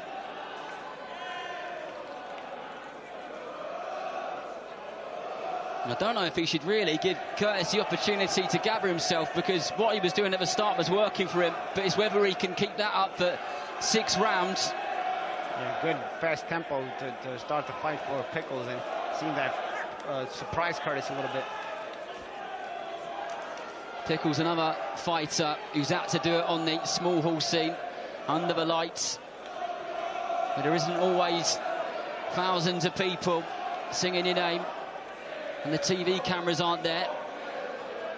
That's where lots of these fighters have to learn their craft, and that's how they get the opportunities to end up fighting for titles. A title which Pickles would love to fight for is the British. Jack Rafferty was the holder of that. He'll be here a little bit later on with his teammate Ted Jackson, who's boxing this evening. And Curtis just struggling to make any form of entrance at the moment, and I think that's because the jab and the right hand of Pickles is nullifying any attack which he's coming up with. Yeah, but I think with Curtis, he's giving one look. He's trying to give one look and then just jab, so Pickles is easily able to react.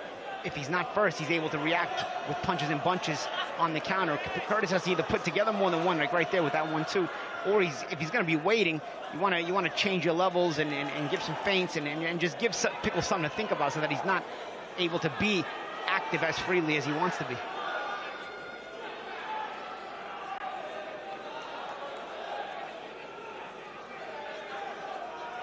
You can almost hear the brain of Curtis as he's just trying to work out his way in here.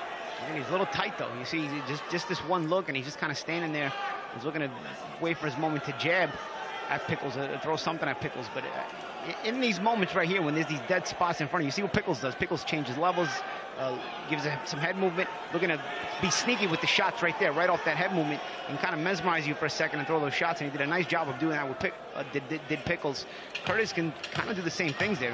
Instead, he's sort of a sitting target, looking for an opening to open up for him instead of creating the opening himself.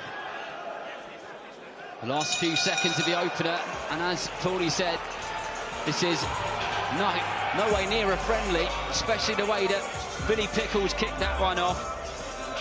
And he just stuck his arms up to his dedicated Leeds following in the crowd there. And that's got to give him a little bit of an edge in terms of the way that he's feeling and the energy which will come out of him in this bout. Yeah, you've got a good support system here. You can hear them tonight. The crowd, the Leeds fans have come out for Pickles. You always enjoy the English crowds, don't you? Yeah. I mean, it has a football feel all the time when you get it. And when you get fighters like this that bring their crowd from, especially from the football stadium, the football fans, you get that chance, you get the singing. It's always enjoyable. You know, it's me coming from an Italian culture. I had that in my family. You know, watching Serie A and stuff like that. So with the Prem teams, you get that good energy. that sometimes gets brought to the boxing events as well, and you can hear them singing in the background as Pickles sets up for round 2. That'll give him the buzz. And Curtis has had some good sparring in the lead-up to this and his previous bout in there with the likes of Michael Gomez Jr. and Joe Hayden. Really mixing it up with those guys. At the moment, he's very cautious, but he seems to be a little bit more fluid in this second round. Can he keep this going? Yeah, I think with Curtis, I think his corner just told him, hey, you know, you got to go and get active. I still don't think he's doing some of the things that he's shot there from Pickles. Great ball there from Pickles. And a counter to right hand over the top of the jab, and that's as I was just getting to that point, he got knocked down with the shot. I was saying I still don't think he's doing some of the things that I was mentioning in round 1, which is to punch off the different looks so that Pickles can be confused a little bit when you're punching. You become a little bit too predictable, punching off the same look all the time or waiting on the same look. Curtis changed one thing in round 2. He got more active, but he didn't get more active off of different looks. He kept giving the same look. So what happens is Pickles is going to be able to answer and time you. Well, I don't know how much Curtis can feel those legs beneath him. At first, it looked like they were a little bit wobbly, and he hasn't got necessarily too much of a bounce in his toes, but they do look like they might be coming back a bit, and he's going to need them. Yeah, there he at least feinted a second ago.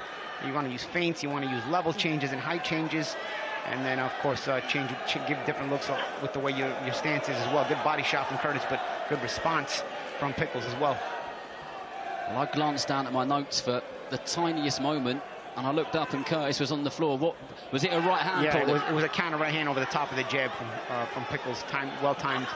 But again, Curtis throwing that jab from the same look all the time, and it becomes easier to time. So you want to be active with your jab, but you want to also be creative with your jab so that it doesn't get timed. Because if you're not creative with your jab, the use of the same jab all the time you'll actually be made to pay for it by a good fighter. And Pickles timed it well. The only defeat on Pickles' record is that one against the very talented Lucas Ballingall. He said that the weight wasn't right for that fight. He felt like he was punching through water. But he certainly looks like he's done the weight right in this fight. Full of beans, full of energy, and having a whale of a time. There's a big section of the arena of all of his friends and family, and you can hear them from the right-hand side of where we're sat, and they're loving this. I think there's a cut there on the side of the eye of Pickles, and maybe underneath the eye. You see some blood trickling on the right cheek of Billy Pickles. There is. I'm sure the corner can do some good stuff with that in between rounds. Nothing too terrible. In the place where it is, it's just right on the corner of the eye, isn't it? Is that going to cause him any disruption in terms of his eyesight? It shouldn't. If the cut man is capable, it shouldn't, because it's on the side of the eye, so it'll continue to drip to the side of your face, and it won't affect the vision too much. For the first round for Max Curtis was very hesitant, very jittery, and in the second round he came out and we saw a little bit more. And if he wants to win this fight, I think he's just, with a bit of caution, he's got to let his hands go more, isn't he? Because that's just been the theme of what we've watched so far. Yeah, you got to let your hands go, but again, to make it work for you, you got to let your hands go and trick your ways. Curtis is, again, fighting off of one look, one height. So if he gets too active off the same look and off the same height, he's going to be made to pay for it, because Pickles will start to hone in on the target, because it's coming at the same speed, and he's seeing the same thing.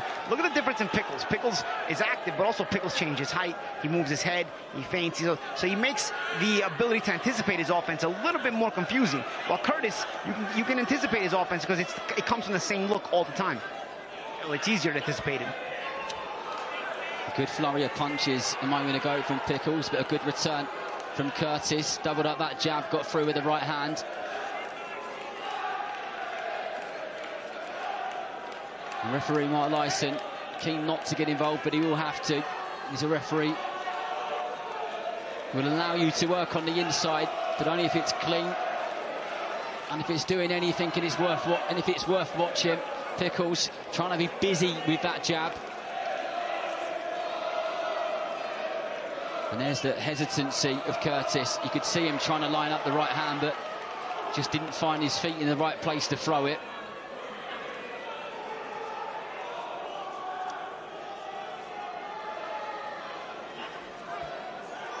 Pickles in a good rhythm here at this mid-range.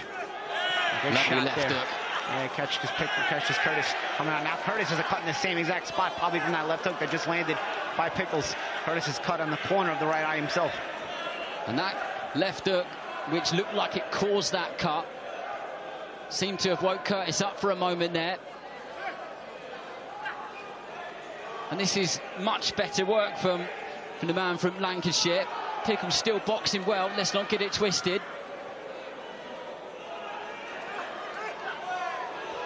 But again, I'll reiterate, Curtis giving the same look, like it's the same target constantly. It's not difficult at this point in the fight, but because Pickles has been seeing the same look for 3 rounds, it's not difficult for Pickles to hone in on the target more and more and be more and more accurate here, as Curtis is not really making the necessary adjustments. The last minute of the 3rd round, which has been a closer round, because we've seen some more work rate from Curtis, and that blood really trickling down, flowing down on the right-hand side of his face.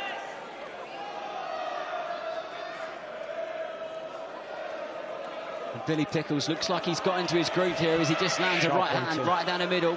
Sharp one, too, from Pickles. I'd like to see some shots tried downstairs from either guy as well, you know? Just again, even if you're not throwing hard to the body, at least show it, so that you can set the trap back up to the head later.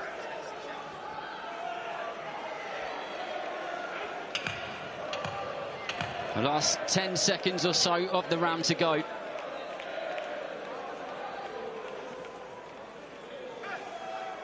Which I think was a much closer round, but was a Pickles round.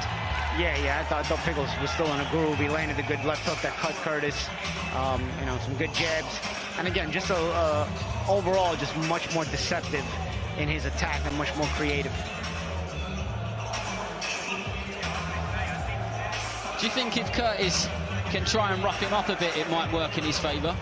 Yeah, but the only thing is, in order to get that close, you're going to have to be a little bit more creative with the looks you're giving and the heights that you're not changing, you know? So you're not just going to be able to walk in like this on Pickles. Pickles has good legs. He slides away when you want to get too close, and he counters you, and he throws back. He fights off a good rhythm. So, yeah, maybe Curtis might want to rough up Pickles, but in order to rough somebody up, you still have to be able to close the gap. And right now, Curtis has not really been able to show that ability. He's just not been able to do it, and but the 1-2 and the straight shots in general from Pickles they're almost from like the amateur days, just very fast flowing. Like you said, rhythm is the word there, and it's hard to break his rhythm. Yeah, but you know, you made a good point. The way you break rhythm a lot of times is to try to get physical with a guy and break up that rhythm that way, but Curtis is not able to get close enough to even do that. Well, it's one thing boxing on a massive card like Pickles is in his home city. If he were to get the stoppage here, if he were to land something significant, that would really be the cherry on top. And that was a nice right hand, just as I finished that sentence, but it wasn't big or heavy enough to do the real damage.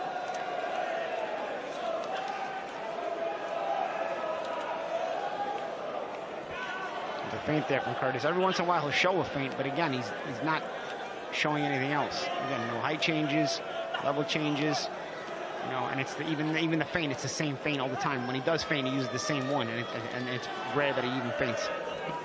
Does Pickle fall for the feint? I mean, yeah, I mean, but the thing is, if Pickles falls for the feint, if you use the same feint every time, all Pickles does is to hop out of range, so you can't really make him pay for it. And then you keep giving him the same look, so Pickles is really nothing to worry about. He can, at this point in the fight, when you've been in with the same look constantly, and a fighter throwing the same punches at the same speed, and now Pickles is so confident turning southpaw, you know, you pretty much have the trajectory of the distance where you want to punch at, and also your ability to anticipate his offense has gotten better and better.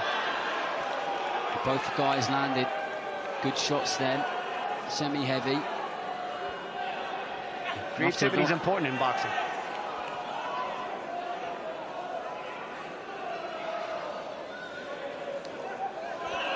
Speaking of creativity, a nice jab downstairs, the right hand up top. Good disguise for the right hand up top for Pickles. And Pickles he's changing the speed which the second shot comes out, isn't he? Even if it's just a tiny bit slower. Yeah, exactly. And he did a good job there as Curtis chased him into the corner. Pickles threw a right hand, but got his head off center, so that, you know, when Curtis tried to throw with him, he didn't get hit with Curtis's own right hand. There it is again. Threw a right hand and got his head off center. Curtis's right hand missed. Pickles landed. Because Curtis is not getting his right hand off center. I mean, Curtis is not getting his head off center when he throws the right hand.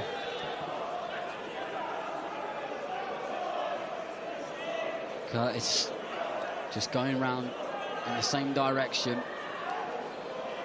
And with all the respect in the world, it does look like he's run out of ideas here. Problem is he didn't try many ideas to begin with. And that's why he's in this position. Creativity is important in boxing. It's like number 10 on the field and on a football pitch. You know, that creativity creates a lot of opportunities. Good shots there from Pickles. And Pickles' creativity has been the difference, in my opinion, tonight. Do you think he'll kick himself when he watches this back? Assuming it goes a distance. Yeah. I mean, I think he'll have seen that there's at least, listen, I don't know if there's things that if he would have done differently would have won in the fight, but it would have certainly complicated the matter for Pickles. You know, it would have forced Pickles to think a little bit. Maybe it would have changed momentum in some spots in favor of Curtis. Curtis has not been able to really gain any momentum in any way in this fight, so he's sort of been stuck in the mud, and now we're coming into the last round, and I think we're coming into the last round. There's no ring card girls here, but there's we got 2 more rounds. We got 2 more rounds, okay. And there's you know, Curtis is running out of time to come up with the ideas he needs to come up with. Is there a case, I mean, with you, for an example, where you thought you might have been doing something in a fight, then you've watched it back and you've gone, well, I didn't realise I wasn't doing that, or I thought I was doing that really well. Absolutely. You look back at a fight tonight, there's always less pressure when we're ringside.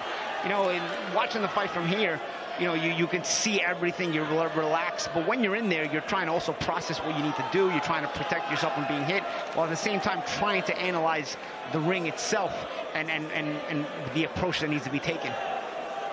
Always easier this side of the ropes, and nothing but respect for anyone who gets in there. This one is the penultimate round, as Paulie said, 2 rounds to go. And 1 more after this on the prelims before we go on to the main card and broadcast.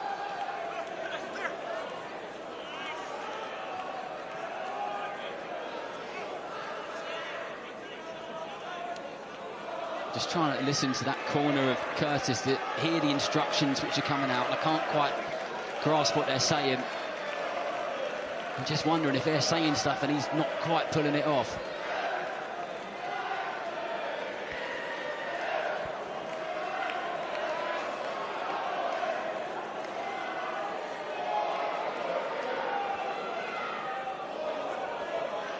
It's a nice right hand to the stomach there from Billy Pickles.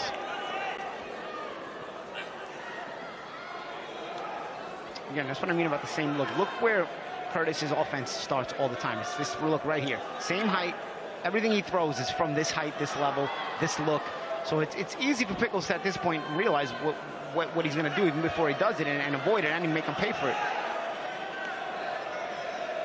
So there you'll notice it again. He'll circle the ring, but then he'll stop and he'll give you the same exact look. And for the most part, they're the same exact punches. You can throw that jab from different heights, different levels. You can feint and throw it. You can do a lot of things that even are simple, but if long as you're creative with them, nice hook right hand there from Curtis. Simple, but as long as you're creative with them, you know, you'll give yourself a better chance of not only landing, but also not paying for it when you throw.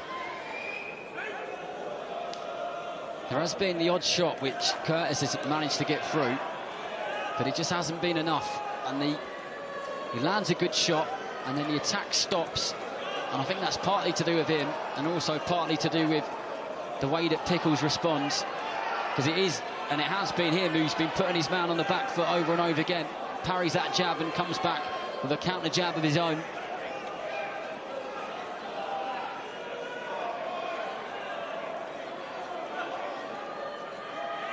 And there's the level changes from Pickles, which you've spoken about.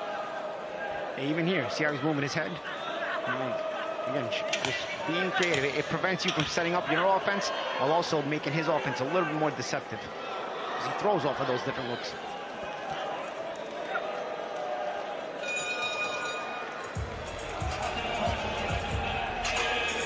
I mean, Pickles hasn't been doing anything necessarily exceptional, hasn't he? No, but it's more creative. But it's more creative, yeah, and exactly. it's as simple as that, isn't it? So for young fighters watching this, this is a great example, isn't it? Yeah, you want to always have your fundamentals, don't get me wrong, but you at the same time doesn't mean you can't be creative with those fundamentals. Sometimes something as simple as bending your knees, or stepping back then dropping low, or stepping up to dropping low, giving a different look of where you hold your gloves, you know, feinting and not throwing, feinting and throwing, you know, looking down and throwing up with a jab. Very simple, you know, like we look at the stomach like you're going to shoot it on the stomach, but instead you shoot up at the head with that same jab. All simple things, but in creative ways to where it eliminates not only the ability to anticipate from your opponent, but also that in and of itself takes away the ability for him to be able to time you as well. The sixth and final round, and a nice lift of volume inside the arena here in Leeds. And that was definitely a slip. Although the Pickles fans will understandably react to every single moment of the fight. And this is more like it from Curtis, right? Yeah, well, Pickles is giving it to him, you know. I mean, Pickles is giving him the opportunity. Pickles is getting there in the pocket. He's probably way ahead. But I guess he wants to, you know, appease his hometown crowd. And he's going to fight with Curtis in the last round and give Curtis an opportunity to, you know, get that desperation knockout that he needs. Some guys love to entertain. Pickles trying to do that tonight for his crowd. And you can hardly blame him either. And it's good to see Curtis throwing back a little bit more, but the pressure and the tempo just seems to be a bit too much from him, from Leeds' Billy Pickles, who's not really giving him a moment to breathe, is he? Yeah, now he's actually backing up Curtis like he's the one that's behind. And he's taking away the momentum completely from Curtis. You get the feeling that the corner said, you must be well up, just go out there and have fun in this round, but don't walk into anything, for goodness sake. Yeah, well, I think Curtis is having fun. I don't know if he's paying attention to not walking into anything, because he's coming right in there, getting right in the pocket and getting to work. But he is backing up Curtis. Pickles head hunting now, really looking to try and get the stoppage, trying to get something which does well in the eyes of the audience and those watching at home. And that is the world which we live in now as well. Fighters know if you land a big shot and land something significant enough which sends your fighter to the canvas, that can raise your profile quickly. A bit like with what we saw with Ben Rees earlier on. That was a fantastic shot.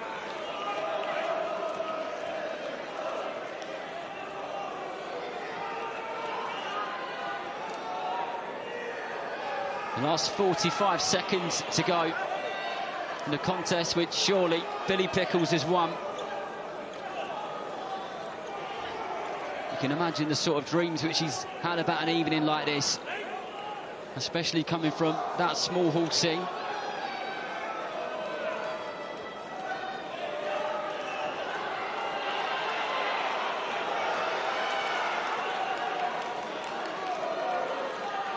And Curtis has had his moments where he's really tried. He's bitten down on his gum shield and he's given it a go, but it just hasn't been enough.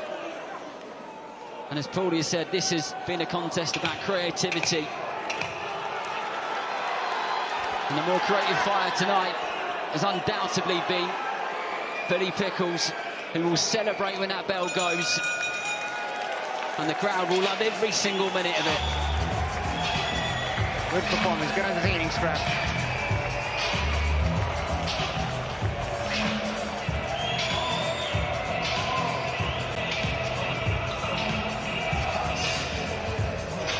For Max Curtis, you can see it in the body language, and he believes, or he knows, that this is going in the way of the red corner, in the way of the Leeds man. He certainly tried, but sometimes you can give it your best and it won't be good enough. For referee Mark Lyson, getting the fighters together, and let's hear what the official score is.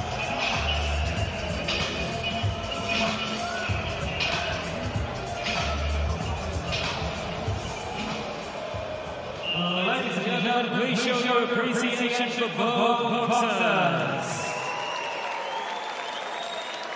After 6 rounds of action, we go to mark license scorecard. It reads 58 points to 55 points in favor of your winner. From Leeds, the Kid Pecker.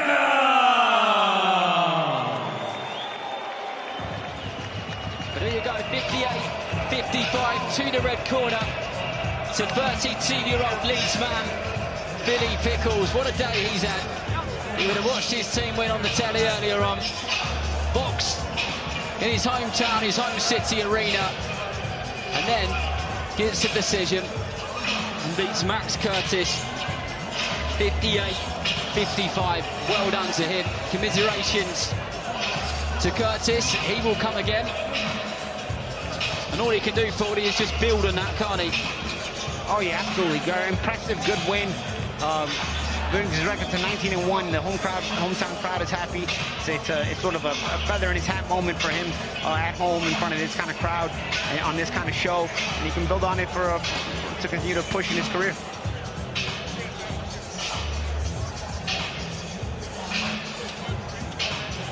He just exits the ring to the left of our commentary position. Buzzing. Fair play to him.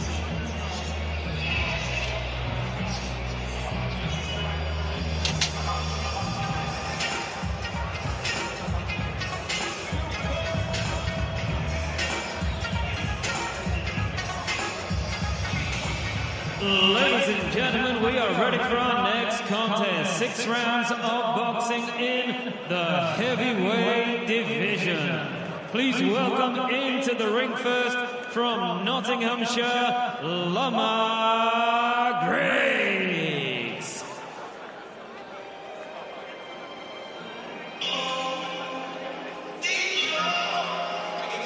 So this time for the big boys of boxing. It's the heavyweight division. And this is 34-year-old Nottingham man, Lamar Griggs. 21 heavyweight bouts under his belt. He's a man who's been in there with the likes of Commonwealth gold medalist Lewis Williams and French top heavyweight Tony Yoka. He's a late replacement here, but that'll mean absolutely nothing to him, because these type of guys who box in away corners all over the country, they get used to it, don't they? Yeah, they get used to it. They know how to maneuver their way around, make you look bad. Sometimes, give you the rounds you need. Don't get me wrong, it's hit or miss, but, when they got enough experience, they still know how to work their way around the ring.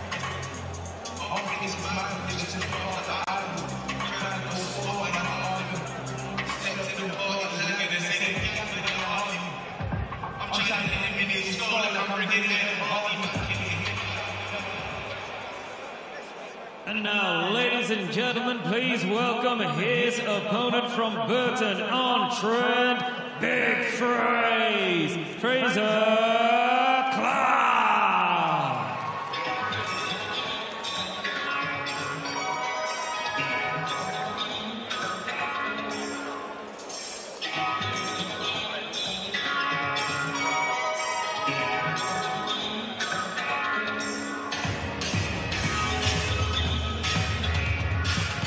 Well, here he is, Big Fraser Clark, the Tokyo Olympic medalist, the former captain of the GB squad, and a man who has had some absolute firecracker fights. This is the first time back in the ring for him since he had a very close bout with Australia's Justice Hooney at the Tottenham Hotspur Stadium earlier this year. I know he's been itching to get back in there, and he's looking happy and confident as he makes his way to the ring yet again. Good taste in music too. I'm an 80s music guy. You're a fan of it. I like it.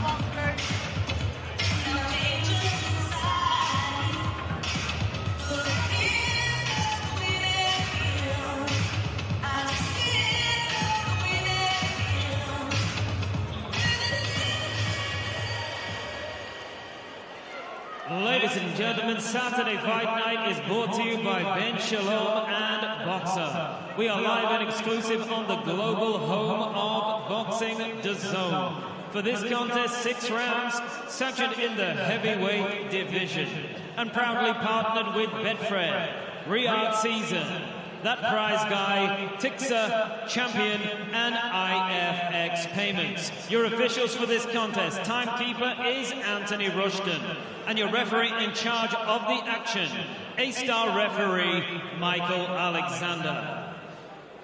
Introducing to you first, fighting out of the blue corner, he wears black and white, and he weighed in at 19 stone, 2 pounds and 1 ounce. He comes to the ring with 17 professional contests and comes to us from Nottingham, Nottinghamshire. Here is Lamar Griggs.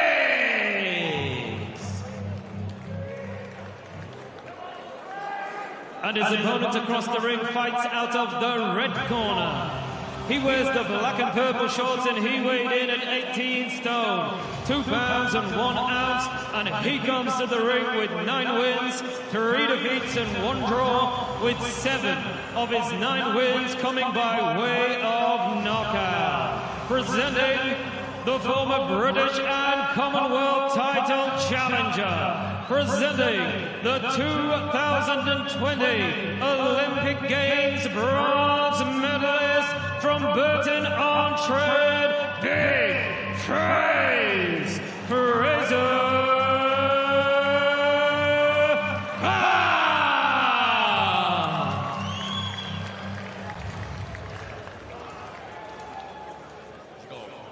Right, lads, you both know the rules, so let's just have a good, clean fight, okay? Most of all, remember to defend yourselves at all times, all right? Here we go, the return of Big Fraser Clark. He's been in some tremendous scraps. Been unlucky a couple of times in people's opinions as well. Not to get the decision, but he's back being active exactly where he wants to be, boxing in those black and purple shorts in there against Lamar Griggs of Nottingham. And Clark straight out, establishing that jab. And trying to step to Griggs, trying to make the ring small so that Griggs has less opportunity to escape. And Griggs already a bit heavier than he probably should be, so movement is going to be a problem for him if Clark cuts off the ring properly. Good body shot there from Clark. Nice gripping right hand, you heard that. Solid right hand to the body from Clark. Clark 7 inches taller than Griggs. 5'9" is the man from Nottingham. He knows he's not the tallest of heavyweights, but he knows what he has to do, get in there and mix it up with them and try and stay close, those big overhand rights. Yeah, not the tallest heavyweight, but certainly a heavyweight. Good shot there again as Fraser Clark trying to target that soft underbelly with that right hand again. This is fight number 2 for Fraser Clark under the guidance of Joe Gallagher. In a fantastic place there with him. Yeah, Griggs is going to have to do something to get the respect of Clark. Clark right now is taking it right to him, going right to the body with creative, good body shots with both hands. And Griggs is going to have to give him something to think about. Otherwise, if Clark continues to press, be able to press without anything coming back, the onslaught is going to get worse and worse for Griggs. Nice barrage of punches there from Fraser Clark. When he lets his hands go, he really does let them go as well. And Griggs already starting to hold on for dear life here. I don't know how long he's going to be able to last here. Like I said, if Clark cuts off the ring, right now Griggs has been able to circle the ring. If Clark cuts off the ring, this fight's not going to last long. It still may not last long, though. I think the challenge is where the height is a problem as well, is with Griggs trying to keep hold of his man there. Also, Griggs not really throwing a lot at mid-range, and not even at least showing a jab or anything, so it's full survival mode here. Another thing, we talk about a lot of these veteran guys, journeymen, they know how to go rounds, but you got to at least, be in shape to do it. And from the looks of it, Griggs on the best of shape.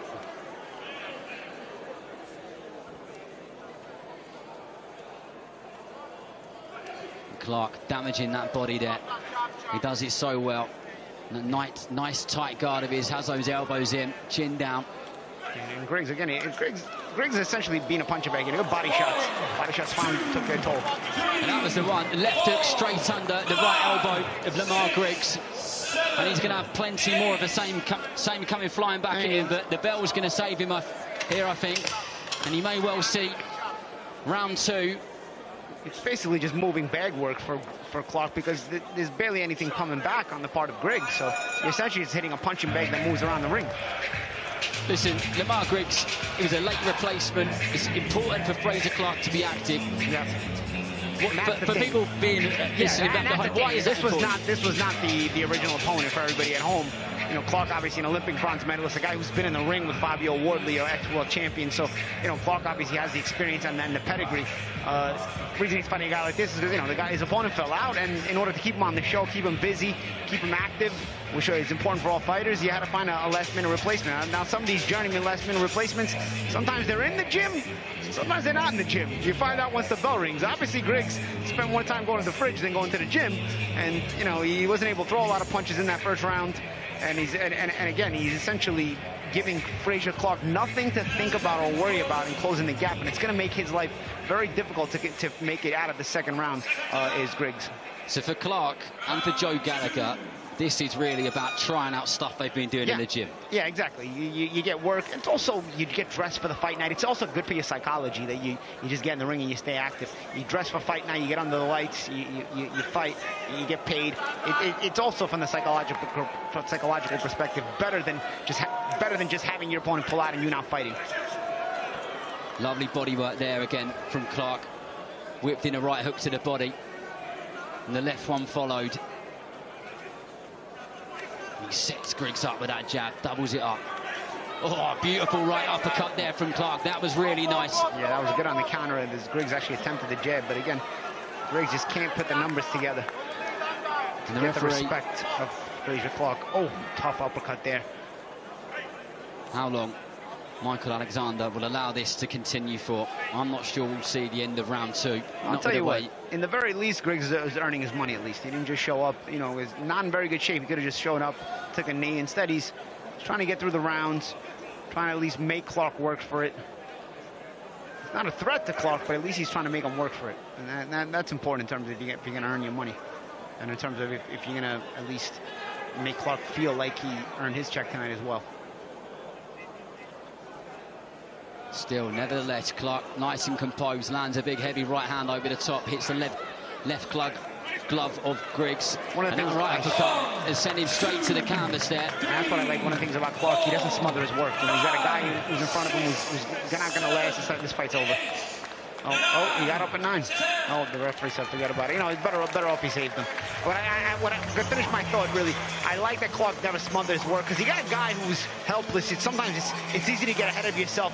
You want to knock him out so quickly. You want to get him out of there. You see he's a helpless guy, and you want to just finish the fight. And sometimes you smother yourself. Clark shows, again, you can see the pedigree of Clark, even in simple fights like this, where he understands the distance he should be punching from so he can maximize the leverage of his shots. Even against a sitting duck kind of guy, he's not going to get too excited. He's going to make sure his distance is correct so he can leverage those punches and make them count and get the stoppage the way he wants to make it in an impressive fashion. He does everything so composed as well. I mean, when you look back at the first fight with Fabio Wardley, the one with Justice Hooney, with Jamie TKV, he looks composed. He doesn't really lose his shape, does he? He's an Olympic bronze medalist. It's one of the most difficult things to do is medal at the Olympics when you're a boxer, and especially boxers especially know that, you know what I mean? It's just, so this is a guy who has that pedigree, and he has that experience, and he knows how to think his way through things. And even against a guy like this, you still got to do your fair share of thinking in terms of executing right. It's not like the opponent is a threat to beat you, but the way you want to look in getting rid of a guy like this is important, and Fraser Clark looked the part tonight. Ladies and gentlemen, your referee, Michael Alexander, calls this contest to a halt. Official time, 1 minute and 41 seconds of round number 2. Therefore, your winner by TKO from Burton-on-Trent, it is Victories! Fraser Clark! Well, congratulations to Fraser Clark. I mean, the fight for him next. He wants that British title, and Richard Riakporhe is the current holder of that heavyweight title. good little fight. I think it's a good fight. It's a good little fight, yeah. Yeah. Well, that one was over and done with in a couple of rounds. And I walked past Big Fraser earlier on. He was just going for a little stroll in Leeds city centre. And he looked as cool, calm and collected then as he did walking into that ring. He knew what he was walking into there in the most respectful way possible, Paul. Exactly. He's a professional. Listen, this is a professional with experience and pedigree. And he had a professional performance tonight, even in his circumstances.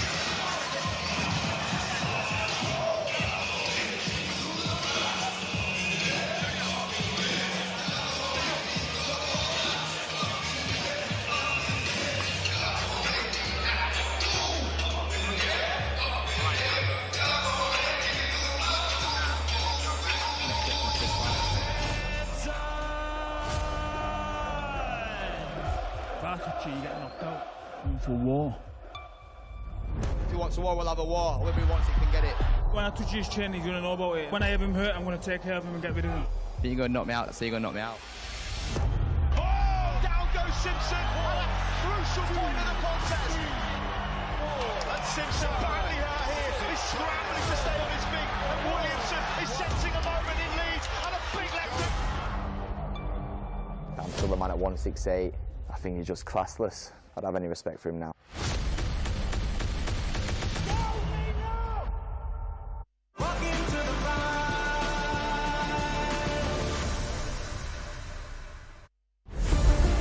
Saturday Fight Night on DAZN, brought to you by That Prize Guy.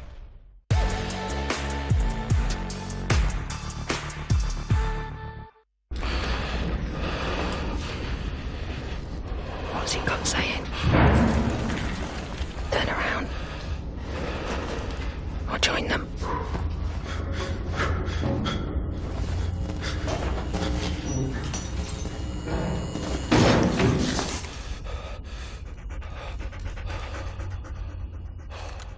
One time, stray dog. You've got the instinct. Now, get the training. Sometimes I feel like throwing my hands up in the air. I know I can count on you.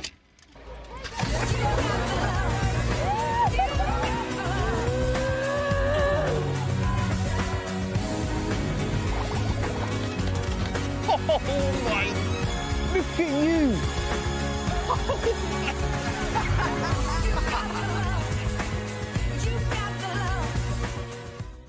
Introducing the casino you love to hate, Mr. Q.